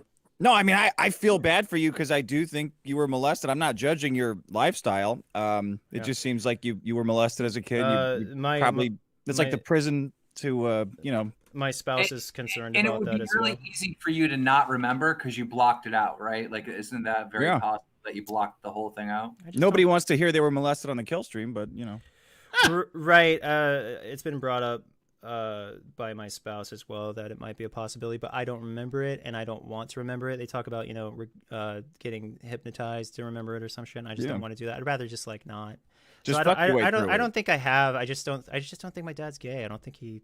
Yeah, but it's not about being gay. It's because they were molested as a kid, so they take it out on their kids. Like that's the cycle. That's the predation cycle that Chris Hansen said he wanted to stop until he pussied out. Yeah, I don't know. I do find kids. It's not about being gay. No one's saying your dad's gay. They're just saying that maybe he was abusing, he's taking it out on you. Well, I know that's what happened. I know that I'm not similar to my dad in that I'm repulsed by children in general. Like when I was a daycare teacher way back in the day, and all these girls for some reason wanted to hang on my shirt, and I was trying to run away from them, and they kept trying to hang on my shirt because it was like a gathering of all the daycares and shit. And so I just literally it's like back in the day when wearing a white T-shirt under an unbuttoned Hawaiian shirt was in style. Probably never, but I had it like that. And they were pulling on my shirt, so I just like took off the outer shirt layer and still had my white shirt underneath and ran away from them because it made me so uncomfortable. And nobody did anything. It was pissing me off that they want to stop these little kids from fucking hanging on me and shit. But what I'm saying is that kind of shit repulsed me all the time. So my father actually pursued like people that were 6 and 7, and I think that's why the Shane Dawson thing bothered me so much, is because that was what my father was after. And yeah, so you're so fucking weird. I love that someone's amused by it. Yeah, it's pretty wild. I'm very amused. I am very amused by it. I got to tell you, I still think you were molested, but it's wild to hearing you talk about it. It's like fucking weird, man. Yeah. I love you. I love everything you do. I love the way you treat women too. It's great. All the dirty ways you're talking to them. I want to know your secrets, but I'm hypnotized. Just hearing you talk about it. You run away from them and you just push them away and you degrade them. I don't know. And you talk about how the terms of service of your chat rooms that they're not in. What? I think that is one of the most damning things against you is when you had, you know, your fans sending in pictures of themselves in bathing suits and you were judging if they were attractive or not. I think that is the biggest case against you because I still hold this opinion to this day. You had to have known that underage girls were sending you inappropriate pictures. Yeah, well, when you're not thinking about perverted things, that kind of shit doesn't come up in your head. Like you have to, wait, as a man, when are you not thinking of perverted things? I just wasn't. I don't know why I would, because I'm just sitting there like trying to make a video that's gonna go viral. I'm not thinking of, like, because like the reason the forum rules, the reason the forum rules were that way is so I could push it out on YouTube. Those videos did exceptionally well, like 3 times better than my average video. So when you have a video that does very well, you're like thinking, oh shit, this is something that works. So cool. Let's let these people start their topics and determine what the subject matter is going to be. And if it follows the board rules, if it follows YouTube policy, fucking run with it. I wasn't thinking like, you know, oh, someone's lying about their age. And I don't know who was lying about their age. I just know that everyone was saying that they were an adult, and I was saying, you know, if they look like they're an adult, and I have no reason to question that. And all I can do is say this is an appropriate image, and there's nothing wrong with the image. So that's that. It wasn't like that. If there was something inappropriate about it, then I would have, you know, raised the flag. But I just didn't feel like there was. So. All right, let's keep going. We'll take some more callers. Let's see here. Let's try to do a lightning round. God, we tried that before. What was the fattest chick that you ever saw in one of those pictures? There's some fat people. Yeah. Yeah. It was. You always try to. I mean, I almost always try to sugarcoat it a little bit. Say like, listen, I don't want to hurt your feelings, but you're really fat. Like that whole thing. Like, but yeah, most people were just people who were stupid, not fat. Like thought they were fat. There's, you know how fucking women are. They think they're fat and they're not. And you have to go. Oh no, they are all fat. You and I disagree on that. All right. Well, okay, and this is another thing that people don't mention. I did those videos with Sarah, Ayala, and Billy. They were in those videos too, telling these girls whether or not they're fat or not. So if I am some kind of creep for doing that, so is Billy, so is Ayala, so is Sarah. I mean, right. Yeah. So nobody had a problem back then until Blair White and that fucking article. No, that's not true. That's not true. Don't say that because the article came before the article came out. My views were through the roof, and my likes to dislikes ratio was insanely good. That's why I say that. I do remember the time that this came out and you were doing this, that there was a lot of people upset with it. Okay. Well, the videos were never ever something that YouTube confronted me about. They were never ever something that YouTube was like, "Hey, this is really bad." It was nothing that I think I was using the same gauge as everyone else. It's kind of like the Eugenia Cooney thing where they just see these videos from their thumbnails and their titles. They don't actually watch the videos to see how actually the dialogue is appropriate and what I'm saying is very harmless. I think that a lot of people just say they simplify it down to a lock her up or a fucking build a wall thing. They don't actually think about what's being specifically said in these videos. Otherwise, YouTube would have taken action. So, yeah. All right, let's take another caller. Let's see here. Let's see. There's quite a big room here. Kropotkin, you're on the kill stream. Go ahead. Hey, man, they canceled sports, but we got the World Series of softball tonight. Go ahead. Yeah, I mean, it's like this guy at best is a fucking non-offending pedophile. Like, okay, so where's the kids? Where's the kids? What fucking, like I said, non-offending at best. Well, oh, so you're saying that do this and that. Hold on. You're saying that a pedophile is someone who's attracted to prepubescent children. So what indication have I given that I'm attracted to that? Oh, Jesus. See, now you're getting into the fucking legalese. Well, you just called someone a pedophile, so you should know what a pedophile is if you're going to accuse someone of a pedophile. Like, for instance, Shane Dawson saying a 7-year-old sexy, that's pedophilia right there. But someone saying that I'm attracted to adults and I fuck the word for pedophile is. What's that? I said e-pedophile or whatever the fucking the libertarian. A fibophile? I'm not in a fibophile. I'm not in a fibophile because I'm not attracted to 15-year-olds. I'm not attracted to 16-year-olds. I'm not attracted to 17-year-olds.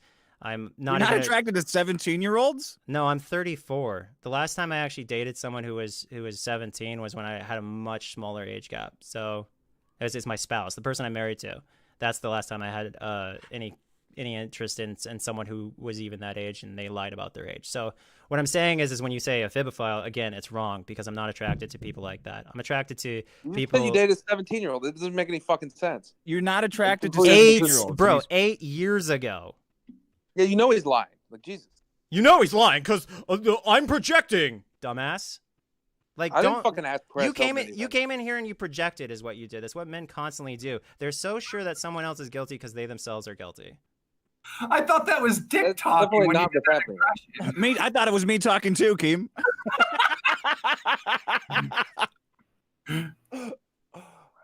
What? Fucking generally speaking, there's way more evidence against this guy than there is against other people. Then why is Hansen running? And why the fuck is Hansen running? Oh, because Hansen's a pussy. You are completely retarded. Okay, I don't fucking. You are completely retarded. Okay. Yeah. Good point. Onision, are you not attracted to 17-year-olds because the law says you can't be? No, I'm not attracted to 17-year-olds because their brains are rotten and they have. But 18-year-olds, are you also not attracted to 18-year-olds? No, I'm not attracted to 18-year-olds because their brains are fucking rotten. Oh, come on, Onision, that's not true. Like, come on. That's obvious bullshit. How is right? it? How is it bullshit? Yeah, it's obvious bullshit. Motherfucker's lying about everything. Okay, that's fantastic. Then fucking log off if you don't believe me. Anyway, so no, I don't believe you. I think if there was an attractive 18-year-old, I think you would find her attractive. You would say. But what is our definition of attractive? Wanting to fuck them? Because no, that's not it. Well, what's your definition? Huh? Yeah. What's your definition? When you're attracted to someone, you probably want to fuck them. I don't want to fuck them. I want to chain them up in the basement and starve them. Starve them? Where'd that part come from? I'm just messing with you. That girl that exposed you on the fucking Chris Hansen show. Oh, right. Chaining up is a kink. Starving is a crime. So, Well, what's your definition of attraction then? Attraction is wanting to fuck someone, and I'm not attracted to 18-year-olds thanks to fucking crazy people. Because you think their brains are rotten? I think their brains are fucking rotten. Yes, absolutely. That's why I literally say I'm only attracted to 25-year-olds because at least they have gone through enough shit to hate the world like I do, or hate people. All right, reversed epiphilia. Let me point it out. Okay, let me prove my point right here. Okay, the person I'm with is transgender. Okay, nothing changed about my attraction to them when they decided to identify as, I guess, didn't decide. They actually straight up identified as a different fucking gender. And that's because I'm attracted to their brain, not their body. Okay? So when I say I'm not attracted to these fucking rotten-headed 18-year-olds, I'm sincere because I've proven that by being attracted to someone based on their brain, not their body, and my He's actual... talking about love, though, man. Like, no. If Love, it wasn't for me, love, then no man me, would ever have a wife. Like, we're talking about just for attraction. Me, like, wow, I look at that, I want to fuck that brain over there. No. We're talking about, damn, like a feeling in your pants. I want to dance. Yeah, no, that's fucking being horny and shit. No, what I'm saying... Yes, that's what we're talking about. So you're saying, who do I lust after? I'm saying just admit it that you want to. That everyone wants to fuck 17-year-olds. No, that's all this guy's saying. Not everybody wants to fuck 17-year-olds. Look at the look. That's at the why there's laws against it. Yes, they do. That makes no fucking sense. You want to fuck it, so there's laws against it. That makes no that's sense. why murder is illegal too, because everyone wants to do it all day. I don't want to murder all day. Are you trolling? I mean, not really. You sound like you're. If you want to murder people all day, you need to get yourself checked. Let's boil it down to your terms, Onision. Have you you never? Are you saying that you never lust over someone that's 18 years of age? Never. No, I lusted over someone. I lusted over fucking Sarah when Sarah was 18 and a half. And she's the only one. Yeah, I mean, well, what do you mean? Like, she was the only person in my life that I could have lusted over when... Like, Are you, Onision, can I ask you something? Are you able to tell the difference between being in love with someone and just being attracted to them? Like, you're saying you got all these images from the... They're very deeply rooted with one another. To you? Yeah, different people function differently. So, like... Oh, no, I know. That's why I'm asking you directly. Like, for me, when you're...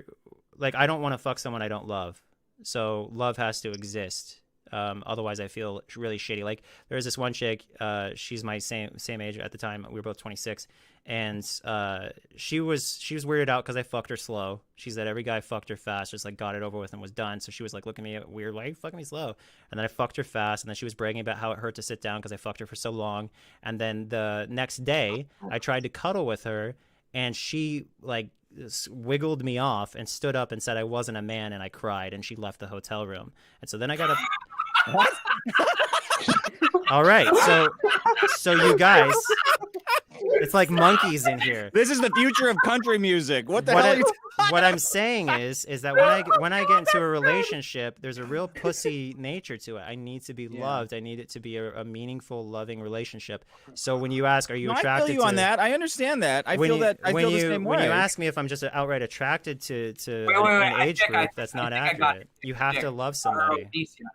No, I'm sorry to cut you off, but okay. Porn. Do you watch porn? Yeah. Okay. You're obviously not in love with those people when you're beating Right. it. Yeah, that's lustful. We were talking about lust just a minute ago. When I look at I look at Pornhub, okay, and the shit that's popular on their site, I jerk off to. Like stepmoms and shit like that, taboo. Stepmoms. Yeah, like fucking like the mom and the aunts talking dirty to you. That's what you're dick. into. Older ladies. No, I'm into a lot of things, but that's one of them. I'm into teachers sucking your dick. I'm into all that shit. Yeah. I'm into teachers sucking my dick too. I'm into mostly like shit. I'm into shit that like society says you shouldn't fuck your aunt, dude. You shouldn't fuck like your fucking neighbor's wife or something like that. Like or their kids. You shouldn't fuck kids. No. Yeah. Pornhub doesn't have kids that I know of. So Pornhub has a policy against fucking kids. I'm 100% sure of that. Okay, so yeah, no, I. You agree with that policy? Of course. What the fuck? No, okay, I stick to main websites, so the fucking weird shit never pops up. So like, we are asking the tough questions. We're trying to. I mean, I hope I don't come off as a jerk because I like you. When the first time I ever brought up Onision on Twitter, like I just got assaulted with people telling me what a scumbag I am to even support you a little bit, and I'm like, you guys are just making me love him all the more. You get a ton of irrational hate. I think you get fucked over probably by loving too much. That was maybe your only crime. Well, no, I get fucked over by playing hero. Yeah. I think about other people's feelings too much and what they want. For instance, Sarah wanted to fuck my husband. And I was like, let me help Sarah fuck my husband now that she's an adult. And that was me being stabbed in the back. That bitch. It's pretty retarded, actually. Like me in fucking 10 years is gonna look back on this and just think I'm the dumbest motherfucker on the planet because I'm already basically there. So it's like, will you be attracted to yourself at that age, when 10 years in the future? No, but I did already piece of ass right there. I did already do CGI porn of me fucking myself, so that was pretty fun. That surprises no one. Yeah, No one. yeah, it was pretty great. You updated the American Psycho. Yeah, right? there you go. Yeah. You know, I just watched this Netflix series, which I'm assuming a lot of people have watched, right? The Tiger King. Have you guys seen that? I've seen a commercial. Yeah. Oh, dude, it's so good. I always felt like Onision would fit like perfect in that world, like God. owning tigers. I feel like those people were pretty strange. And have you seen it, Onision? I think I'm relationship retarded. I don't think I'm like a tiger person. Dude, you have to see it. Maybe I think you and Joe Exotic would fit in. Okay. All right, let's keep going. Krabakin, thank you, sir. All right, let's see if we can actually get I got bedtime at 9 o'clock. Just 9 o'clock in 10 minutes. All right, that's fine. Let's keep going. Lightning round. Sedan, you're on the kill stream. Quick, lightning. Seriously. Hey, I talked to a lot of interesting people on here. I never really expected Onision. Anyway, can you just go ahead and admit that every single one of your meltdown videos is an act and that you just spurg out for views? How do you not know that? I just wanted a clear admittance of it. No. I said it in the fucking videos. I literally said, guys, like while having a meltdown, I'm like, guys, this is all fake. I'm doing it just for views while having the meltdown. So it looked like I was admitting it, but I wasn't admitting it because I'm actively having a meltdown, so no one would believe it. But the same days I made those on Discord, I was live streaming in front of my green screen saying, haha, wasn't today's fake meltdown funny? Yes, it's fake. And I was confirming it in front of everyone while it was happening, and people were too stupid to fucking know.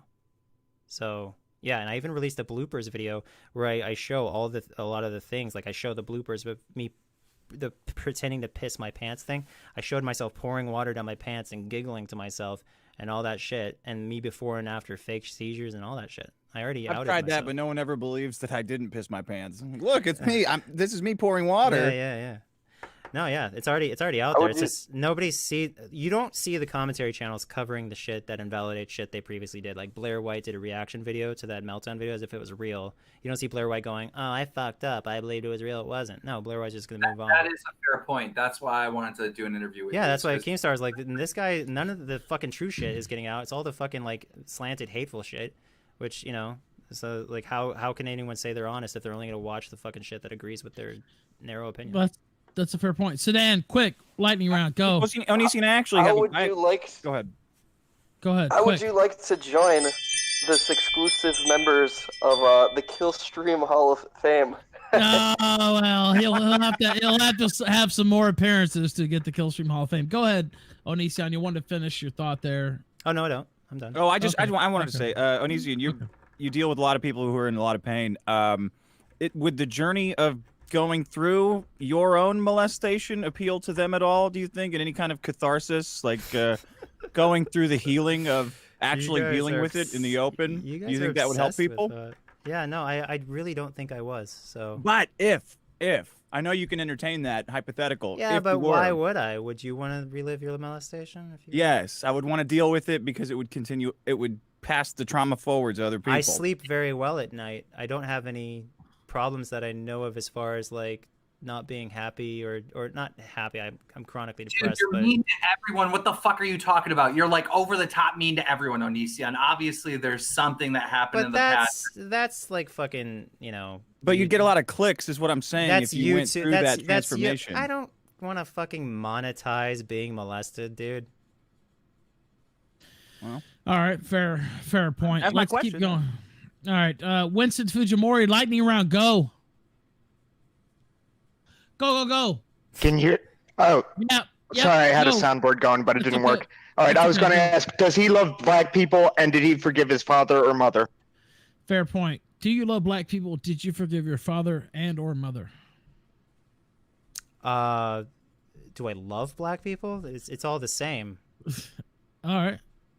Did I forgive my father and mother? No, I didn't forgive my father. I don't know how you can forgive molestation of people that you care for. My mother, yes. All right. Let's take another caller. Lightning round, fish and soil, go. Yeah, I got 2 questions. Do you love nature, and why did you bulldoze a chunk of wetlands? Yeah, There you go. Tiny Go chunk. ahead. My neighbor told me to do that. He did it back in, I think he said 95. He bulldozed his yard, and he said you should rent a bulldozer and go take care of your yard, and that's how I got my yard. And I was like, oh, thanks for the good advice. And then he moved to Montana. New neighbor moved in. New neighbor saw me doing it. He was like, man, it looks really cool. I'm glad you're doing that, blah, blah, blah. Neighbor across the water, who reminds me of Repsian, filmed me while giggling to himself and listing off the different policies that I violated or whatever.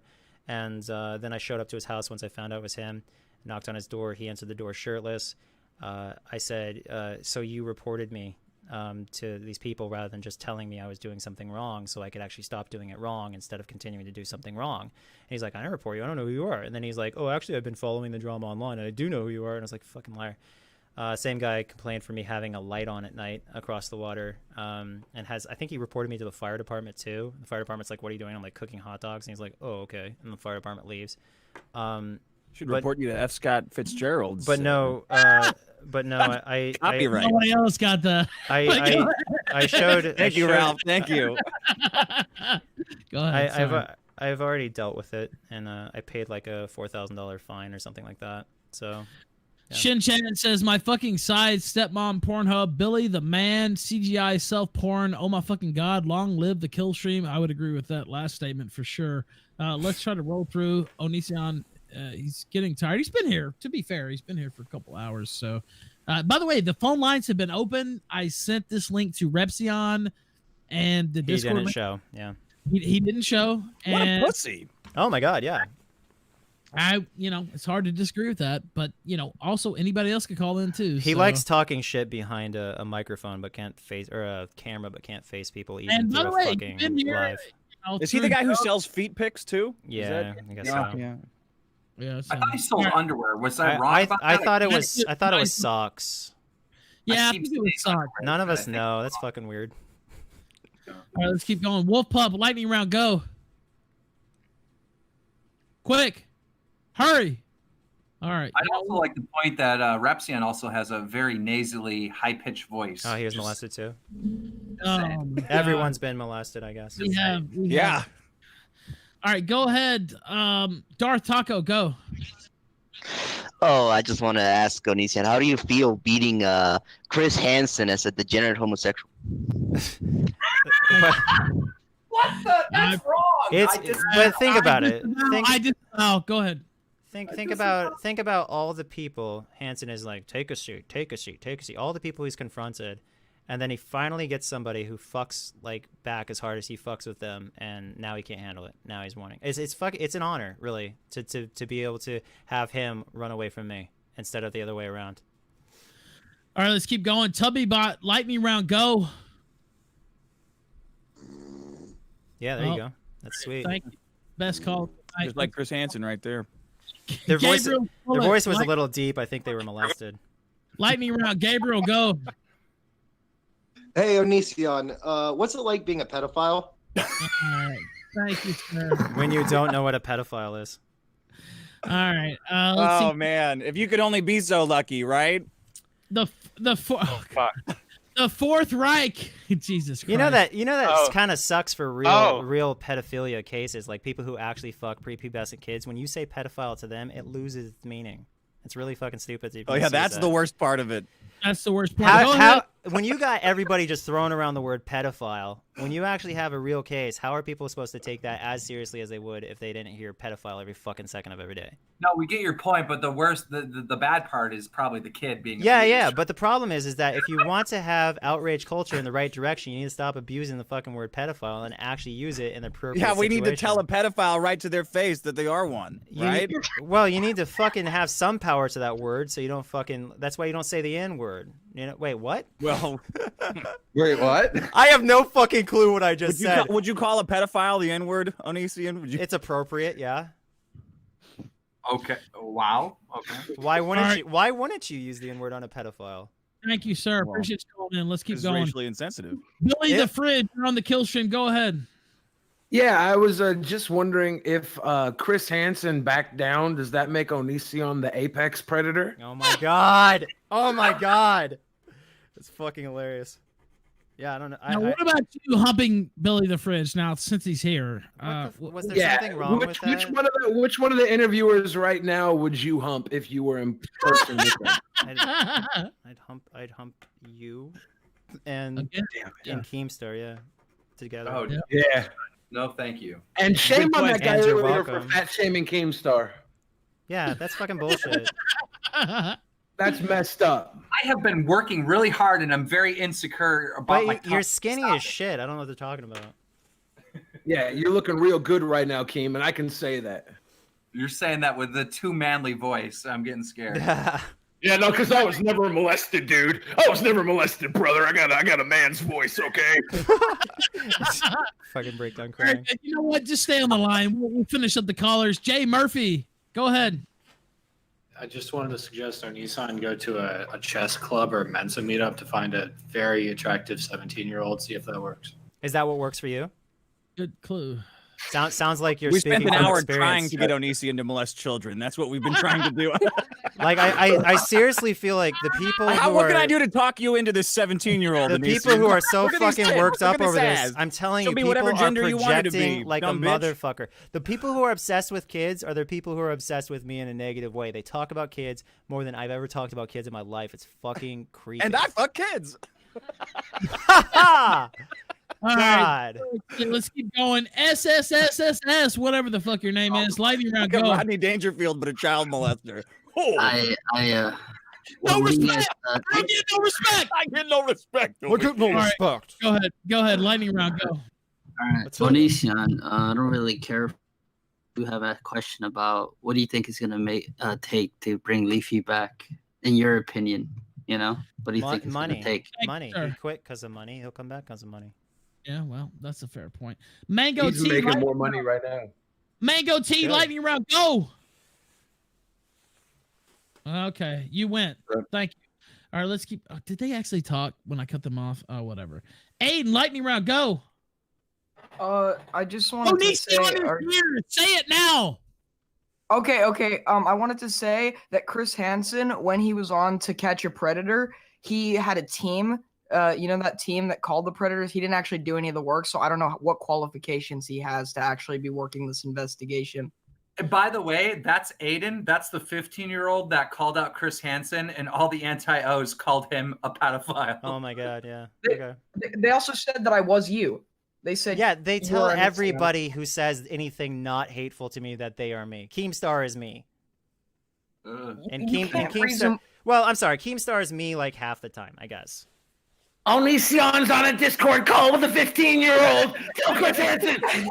What I Jesus. will say though, really quick, is that even if you supply evidence and everything, I feel like these people will never stop. You can't reason. I feel like sometimes. But it's, at like, battle least that's not even I worth it. proved something about Hansen. That's an accomplishment. Aiden, are you below 18? Yeah, I am. All right, get out. All right, let's keep going. LOL. LOL. Quick. Oh, well, that was very quick. Seek a Loather, quick. Lightning round. All right, guys, can you hear me? Okay, I've just got 3 questions. Onision, what happened to your child? Is he all right? Don't go there. Did your child went? Yeah, we covered that. We covered that. We're good. You know, okay, my third question. Back the My vibe. third question. Yeah, go ahead. All right, my third question. Yes, any dating advice for me, Onision? Any dating advice for me?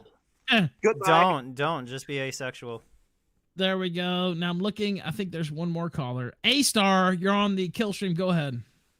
Now, Greg, there's been a lot of allegations within the drama community. Are you indeed the mastermind running sock accounts such as John Swan, Nick Diorio, Shot from the Point, Augie RFC, and Pescator News Network? I would love to hear your side so we can finally settle this about Twitter. Ain't nobody got time for that, dude. Very Thank good. you. Thank you as well, and thank you to Onision and Keemstar and Dick Masterson. I feel obligated to give Onision, it won't be the last word because I was about to say the last word, but I'm going to talk after, so it won't be. I But don't care. I I'm- don't care that. I don't care about the last word. I'm a piece of shit. Everybody's right. I'm horrible. At the end. There's my last word. I appreciate you coming on, and you took all callers. By the way, there could have been anybody that called in. There was I don't give it. I'm not Repsian, bro. I'm not Hanson. I'm not afraid of people bringing shit up. Fucking you killed Hanson and you swallowed his soul. that could have been anybody calling in, and we saw who called in and who didn't. And just any last words or any last thoughts or promo or whatever. That's how we do. I'm shocked that Keemstar, because I hung out with a friend of Keemstar's a long time ago. He was awesome, and he kept saying how cool Keemstar is. I'm like, Keemstar's a piece of shit. Like, I don't know what you're talking about. then I actually fucking talked to Keemstar, and he keeps saying I'm horrible, but even so, like, I still think he's way more decent than I thought he was. So I think that's great, and Keemstar is got another fan. So Keemstar. There we go. New crush, Keemstar, new crush. Not exactly the most ideal fan, but whatever. Keemstar already has a fan here on the kill stream. Well, I will work on my figure. You gotta be in shape for it.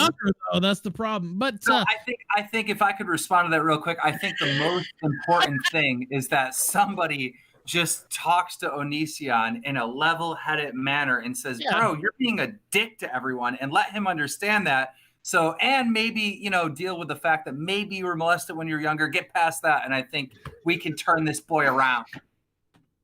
Nah, don't worry about it. Onision. We Thank do you, that sir. too. I'm not so worried about turning it around. I kind of just wanted to take Hanson down. So he was up on this fucking pedestal, and I'm like, you're so full of shit. I need to do this. I need to fucking make sure that you are fucking confronted, and I did that, and I'm pretty happy with that. It wasn't about, hey guys, I'm a great guy. It was about fuck you Hanson, and everyone else who fucking believed his bullshit. That was what it was about. Thank you, sir. I appreciate you coming on the kill stream. Oh yeah, thanks. Yeah, have a good one. You too. Keemstar, I'll give it to you. You want to say something? Tonight was very interesting. We seen Onision face Hanson and Hanson running away, and I can't believe it, but Onision actually got a small win, and it's been a shocking turn of events. Thank you for having me on the kill stream. This is like one of my favorite streams, but I do disavow this stream entirely. That's right, sponsors. Are you hearing me? I do not support anything over here. Okay? Please pay me. I will do the brand deal, but I'm not okay with too. We're on the same page. All right. Thanks for having me on. Exactly. By the way, sponsors, I agree as well. I will disavow my own stream if you pay me money. Go ahead, Dick Masterson. My God. Well, what a fascinating guy, right? Oof. Yeah. I get why women want to fuck him, I guess. He can just talk forever about it, right? Whatever is. By the end of it, I don't know what's right, what's wrong. All I know is I'm not wearing any clothing. Cool. You know what's fucking crazy is that's exactly the same thing that the Amazing Atheist was doing on the Drunken Peasants. They kept talking about how they wanted to fuck me, and I was like, why is it? What is going on? Why is this guy? Well, I do. I mean, I think everything that everybody throws at you is what is stuff like, oh, you take advantage of women and all this taking advantage shit that kind of drives me nuts. I'm like, well, what responsibility did they bear? Like, that's what everybody throws out whenever you get brought up, and that's what annoys me about it. Like, what do you actually have on this guy? That he followed the law? Yeah, and you're talking about adults voluntarily. Like the fucking Billy chick, she was gonna come back, but she was sick. And I was like, well, you have to come back in a fucking hazmat suit since you're sick, because I don't want to get our actual kids sick. And she's like, okay. And I'm like, are you still doing illegal drugs? And she's like, yeah, of course I am. And I'm like, don't fucking talk to me again. And that was the last time we had a conversation. So what I'm saying is that she was willing to jump through hoops, and she's such a beautiful woman that it was a fucking like compliment to me. But at the same time, I had to deal with all the lying and all the fucking illegal shit that she was doing and all that stuff. And so I was like, I had to have her try to like, prove herself. You took her in constantly. and she fucked you over, man. You take these broken wings in and they learn to fly. And then I don't know that she was broken. On you. I don't know that she's broken. She has an OnlyFans. She's fine. Real quick, I do see another question in the regular chat. It says, ask him about Billy being locked in the basement for smoking weed. I don't know anything about that. Right, yeah. That was a kinky thing that she agreed to, and then I backed out when I found something else out about her. See, people think that women don't want that. They will. Oh, they fucking love it. They love that shit. They love talking about it. They love making you do it. I had 2 women on dog leashes with collars around their necks sucking my dick. It was pretty fucking great. And the fact that anyone acts like that's a bad thing, they're fucking bring a lot of idiot. good memories back. No, insanely great fucking memories. Like really good shit. And they're all, that's Billy, what they don't admit. Like, the reason they hate you is because they're fucking jealous. Like, they don't like that you're getting young, hot pussy doing these things that you're able to get away with. So that sounds all kinds of horrible what you just said. I don't like I don't give a fuck. Look, whatever has to happen. I'm not like nodding my head to that shit. I'm like, that sounds a little sketch. I don't really like whatever has to happen to get that little girl on the stripper pole. I support. And I thank you for what you do in that child abuse to stripper pole pipeline. Wow. 'Cause I know you play a part of it, and I thank you for it. Well, they are on OnlyFans, so. Oh, that's true. Like I don't want to know. I want to get my hands on them. But then again, so am I. Maybe it's because I was molested, I guess, now. So, whatever. I do. You don't think you were molested even a little bit? I just don't think it. I think I would remember that. I don't know. Yeah, I mean, but you know that people say you might that, have right? had a developmental thing. You might have had a developmental thing when you were 11, finger banging the girl. You know, like that. My partner is a psych major. I'll have to go ask him about it. Maybe ask somebody who's not your partner. Yeah, they're a psych major. They call me out on my bullshit all the time. I think that they'll know.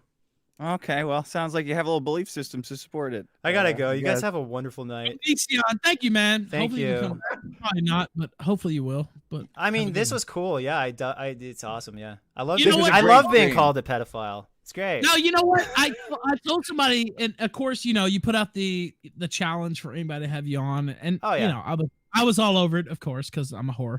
But honestly, this is probably one of the fairest platforms you could be on to actually get your story out. So I appreciate you coming on. Yeah, I love it. I'm glad Keemstar showed up. That was really cool. And Billy Fridge is cool too. I mean, sorry, bro.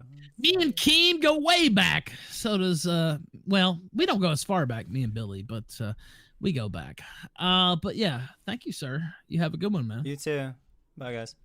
All right, bye-bye. Bye, Onision.